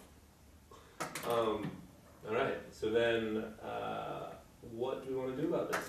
I mean, people seem satisfied. Do you wanna bring them back in and talk some more about this? Is there? I don't know that I need to talk anymore about it, but I think there's enough changes that we ought to see them on the drawings, and I'd like to see the plans before we approve them. I'd like to see them on the table. We wanna see the DMF comments if any. And then, yes, and Division of Marine Fisheries needs to be noticed. Oh, good. All right, so then, Motion to continue. motion to continue. Is that a first?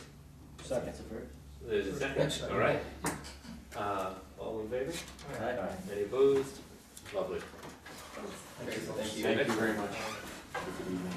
These are your copies. All right. That's more than one guy.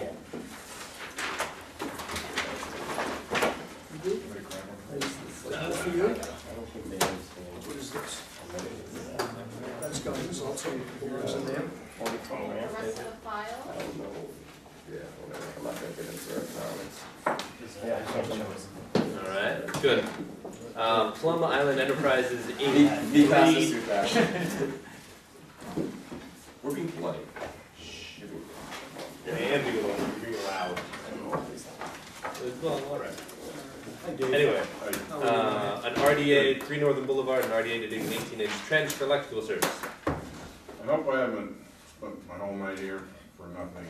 I never got a tear sheet, but I do have my insertion order and I have this legal notice. Does that work? Jen has copied it also. Yes, that works for us. Good. Yes.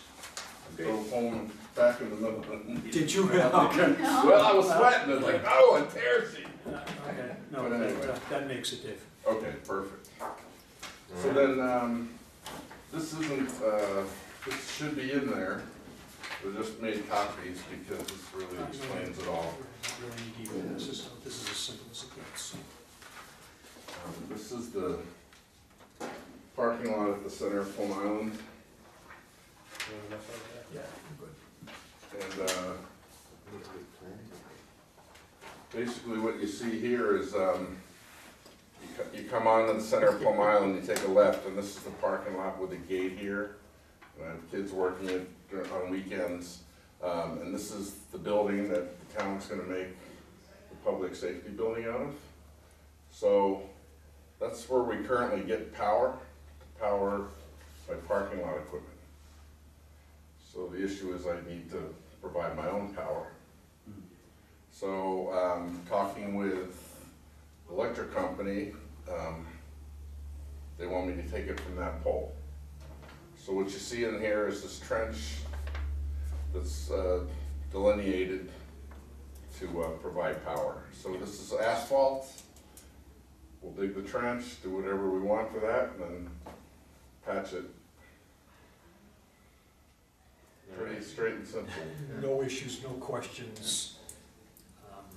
I don't have anything for Dave. Not even minutia? Not even some kind of? I can't even pick on. Well, then We we're make gonna him have sit here all this time, Comcast he doesn't deserve any. Comcast is gonna put a cable in there. All right, let's have a negative determination real quick. I do the motion. I will second the motion for a negative determination. Thank you. You're welcome. All right, all in favor? Aye. Any opposed? No. Lovely. We need a blue rock. Dave, thank you. Thank you You're all. very patient. You're That's all right. You know, Next time, put him first. I wouldn't have been. They go on, and they go I on. was in Portsmouth picking up a new dishwasher at 6:15. I realized tonight's the meeting. Did you get the dishwasher? Yes. Well, there you Got go. home, got You the did it. paperwork, went, Good. anyway. So timing wise, Doug, I know you said it to everybody who's come through here, but There's a 10-day appeals period, starts the day after the postmark on the envelope that we mail this out with. So we'll mail one out to DEP, we'll keep yours here in the office. There's no building permit. No structure, no building permit, so there's no affidavit required. So he can I- at risk. He can work at risk. So if you wanted to issue a letter tomorrow, telling the commission that you realize that you are working at risk within the Yeah, 10-day so- appeals period, then we can sign off on the permit and you can put your trench in. Okay. Great. Okay. Great, thanks, everybody. All right. All right. Thanks for all your time serving in town of Newbury. Late night. Oh, where are the, where's the party? You're not Greg Radner at 10 14th Street for an RDA to construct a dormer and a roof deck? What did you make angry to end up at the very end? Jim, I thought I was being really bad. No, we just like her the best, so she gets last spot. Sign it. We like you so much. Well, we're all I'm the only ordering. one that would stick around. That's great. So this is pretty straightforward, 10 14th Street, they just want to raise, add dormers. So this is the existing house here, this is the change to the roof line. So they want to do some interior renovations to the first floor, to eliminate a bedroom, put a bedroom in the second floor, create these two dormers and add a roof deck off the back there. So no change in building footprint, just change to the roof structure and adding a roof deck. And I think you've looked through these, right there, we have some plans showing this. This is a good plan to look at, shows the roof line change. It's the existing roof line in red, and then the dormers. And then this is one of these shows the roof deck in the back. Cool. And then there's enough space for construction, staging, and all that jazz between. There's a driveway, yeah, they can park in and, aerial photo of the site. It shows, that's the building right there. So there's driveway in front and There's no vegetation there. there's very much on that lot there. Like a tree. Some rose Yeah. in front there, those are those, Doug, is there anything there that we care about? I don't have any issues or any questions from there. No. This is plain and straightforward as it looks. To me, it goes as it looks. I don't, again, we I just don't have have the any file issues. because it's Plum Island. Yeah. Yeah. Normally And it's, Yeah, there's not even, filed, but it was Plum Island. yeah, like if Plum they, Island, it's framing and it's outside, you know. I mean, if there's bad roofers and they throw stuff really far away, there's nothing even to hit. It seems Well, like. the house was really close by. Yeah, this is the part where, all right, come on, somebody give me a motion.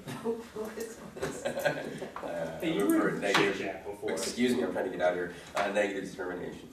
I second. All right, all in favor? Aye. Lovely. No opposed? No? Good, lovely. No letters?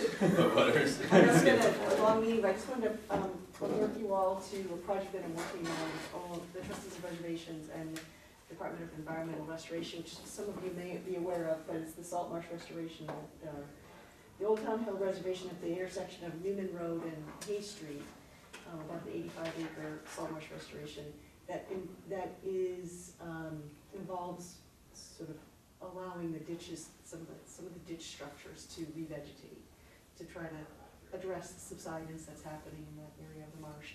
Long story short, there's gonna be a permitting process. We're gonna be filing an environmental notification form with NEPA in May. We'll be notified of that, and can comment on it. We'll be following that up with a notice of intent. There'll be ecological restoration notice of intent, which is a little bit of a different animal. And we'll have to, go through the rest of the permitting process, but the actual physical work is very simple. It's just, they actually are mowing a swath of hay, salt hay, next to the treated ditch, and it's loosely graded, laid into the ditch at depths of 8 or 9 inches, and just enough to slow the flood flow from the tide to drop the sediment out and allow ultraflora to start growing in the ditch. As soon as the ditch is high enough in elevation that sunlight penetrates to the bottom of it, you can get the grass to start growing, and then that will start slowing down the flow even further, dropping out more sediment, so eventually you know, repair some of those old agricultural ditches that are affecting the hydrology in the marsh and causing a lot of subsidence from the waterlogging that's occurring from the abandonment of those marshes. So that all would happen naturally over several decades, but because of the issues with sea level rise, there's a need to sort of jumpstart that process and get it moving, get it occurring naturally more quickly than it would ordinarily without the intervention. But the good news is that it doesn't require heavy equipment, it doesn't, like a lot of other salt marsh restoration efforts that end up bringing in fill and equipment, and it's all handwork, and it's entirely reversible if for some reason it's determined to be, you know, not effective. So that's coming down the road. There is a site visit on the 24th at 12:30 with our representative from the Army Corps of Engineers. Anybody of you are welcome to attend if you want to find out more about it. We'll be meeting at the intersection of Newman Road and Hay Street. Totally unrelated, but who's coming from the Corps? Christine Jasek, and we might have somebody from DMF too. I don't know if they're reaching out to Tay or someone else in the office, but because they're gonna have to weigh in on it too, so. Is this similar to the project that they did down on the reservation? They did some of this work. I know. They were doing ditch plug Well, removals. right now they're doing dike work, yeah, which Yeah, is they the were- ditch plug removal, but before that, I know that they were flirting with it, but I don't know if They they did ever pulled it it at over the Rachel finish line. Carson.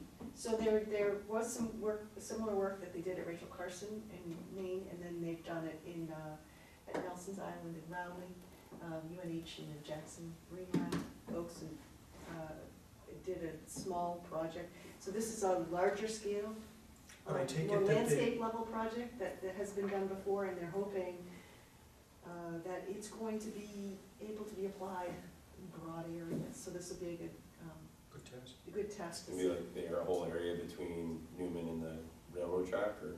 Not the whole area, it's sort of, doesn't extend, I don't think it extends beyond the causeway, from Hay Street to the causeway on one side and then some work on the other side. DEP must have some confidence in it though, to allow that to come up to the scale at this point, so. Well, they that's, haven't seen, I mean, we've had discussions with them, and of course they're like, okay, what do we do? How do we, you know, this doesn't fit into any of the boxes, it's not the type of project that they typically see, but they're very encouraged about it and want to help it happen, it's just they have to figure out how to make it fit in, round peg in a square hole right now. So hopefully you'll be seeing it sometime in, you know, late spring, early summer. How's it going?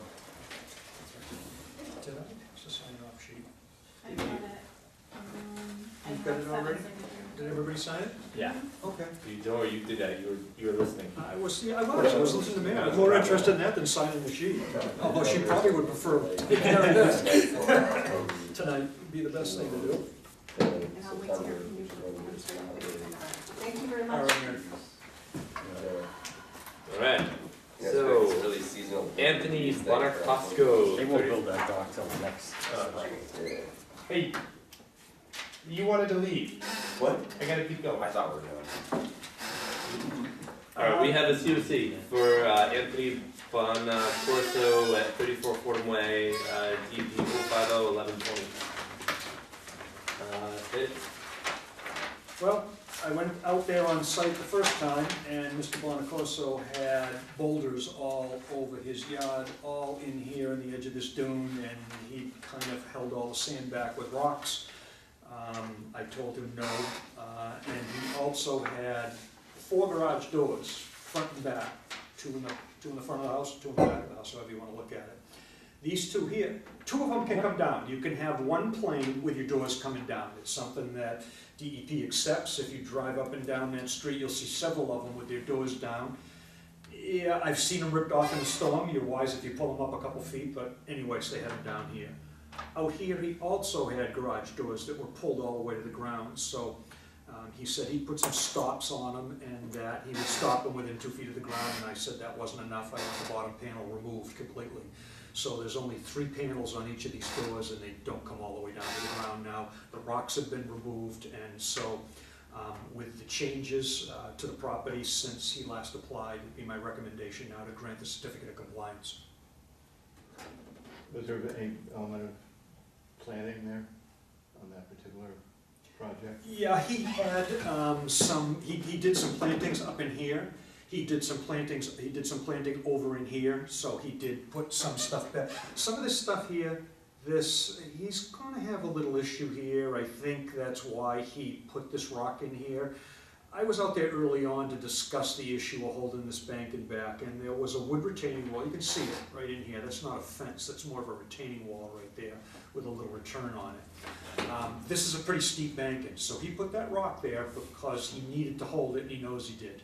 It's sort of a live banking now. It's gonna, this banking's gonna continue to dry and come down here a little bit and come in under the edge of the structure, so he's gonna have a little issue for himself, but right now it's, I think where it's coming from is that you take away rocks and you gotta do, what happened where the rocks were. well, what he did was he put it back the way it was, so the sand that was piled up behind the rock that shouldn't have been there in the first place is now seepage level. And so this area up here, the vegetation stayed up in here, but this area right here is gonna be live for a little while. It's gonna stay that way. Okay. This is What you got?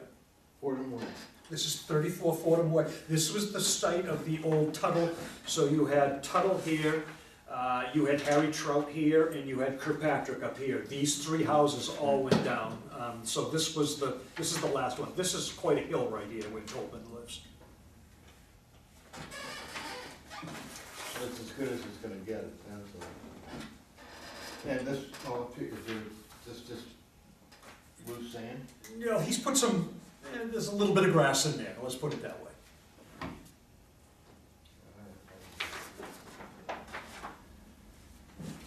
What was the original project? Just building the house, was there anything associated with the structure, or It was just? one of the ones that was broken down. The storm took the structure out. So the storm took out the foundation, the front foundation. Took out the foundation? Well, yeah, it was a cement block foundation, so it broke back on a 45 like they will until the house was ready to just roll over on the beach. And at that point, you couldn't secure it, so the building department orders it down. Wow. So you bring in the dumpsters and you tear it down. Fair enough. So where was the original embankment? Way back here? After the storm? I don't really know. It's just Yeah. interesting because this is, it was a big deal when it happened. There's probably an The existing, houses don't normally fall down. there's probably an Well, existing I mean, conditions plan. I think this house was moved way back. It was probably eroded back to here, would be my guess, maybe. Or maybe that's where the house was moved back. I don't think that one got eroded back so far, but it might have. That was more overwashed down in there, so it wasn't so much erosion as it was just high tide. This wasn't the one that had the big concrete pad, As right? built. Site plan. I think you, on the original application. This wasn't even on the agenda, Brian. It is still on the agenda. Which agenda are you looking at? The one that I printed out. Yeah, no, it got updated today. Ha! I was out of job. It's another same deal, because I they, mean, it's just they a don't matter even- of curiosity more than anything, just because, because it is where it is. And, hold on a second, 14, 16, 16, 9, 17. It rises up the whole way. And so it doesn't, he didn't put on here he didn't put the wall on here and show, so alls I've got is the grade lines to go by. I've got some spot grades here, 12/8, this is 14, so there's a line of 14 across here, but then it goes up to 16, so I can't tell you where that, they didn't pick it up. At 8:30. Again, I like that it's just January if you, one, 7:20. if you feel that it was 7:24. I think I missed the short according to the plan, I mean, there's some, the as-built shows some stuff that wasn't on the original plan, is my only point, What we see here. we done. Is this the last one? Oh, I see what you mean, yeah, no, that stuff was on the original plan, as a matter of fact, I had no problem leaving these things on the property, because these were in place before he got here. What he did here was carry these all the way under here to here, and then he completely surrounded this area with them, and I said, no, you're not gonna, that's not gonna happen. So these were in here because this was a really vulnerable part of Tuttle's, hill that he's got here. Right here off his shed was his house. His second means of egress came down onto this, and a couple of times went on to. Livingston Development. This was done to protect him. That's good. Okay. So then, I suppose at this point then, I will entertain a motion. Move to issue certificate of funds. All right, do I have a second? Second. All right, all in favor? Aye. Any opposed? Lovely. Pass it around. You want me first this time? Oh, jeez. And then, I suppose while we're all signing this stuff, Doug, you're gonna fill us in on Livingston Development. Yeah, Livingston Development is a minor plan change. They have decided to, Oh, I said, for the folks at home, I should probably read the DEP number. yeah, please do. Yeah, that's 50, true. DEP number 0501213, Larkin Road / Parish Road culvert. So what they have done is they have added a new water line to the plans that is going to be completely inside their footprint and inside their cofferdams. So they've asked that we would take that as a minor change, stamp the plan and place it on file. Do you have any Sounds good. problems with that? No, I Seems don't. reasonable? No, I don't. It sounds reasonable, and again, it's completely within their roadway footprint, so it's an area that we've permitted for that disturbance to begin with. Perfect. All right. So we need a motion to. Yeah, we need a motion to. Motion. What? Motion to accept. Seconded.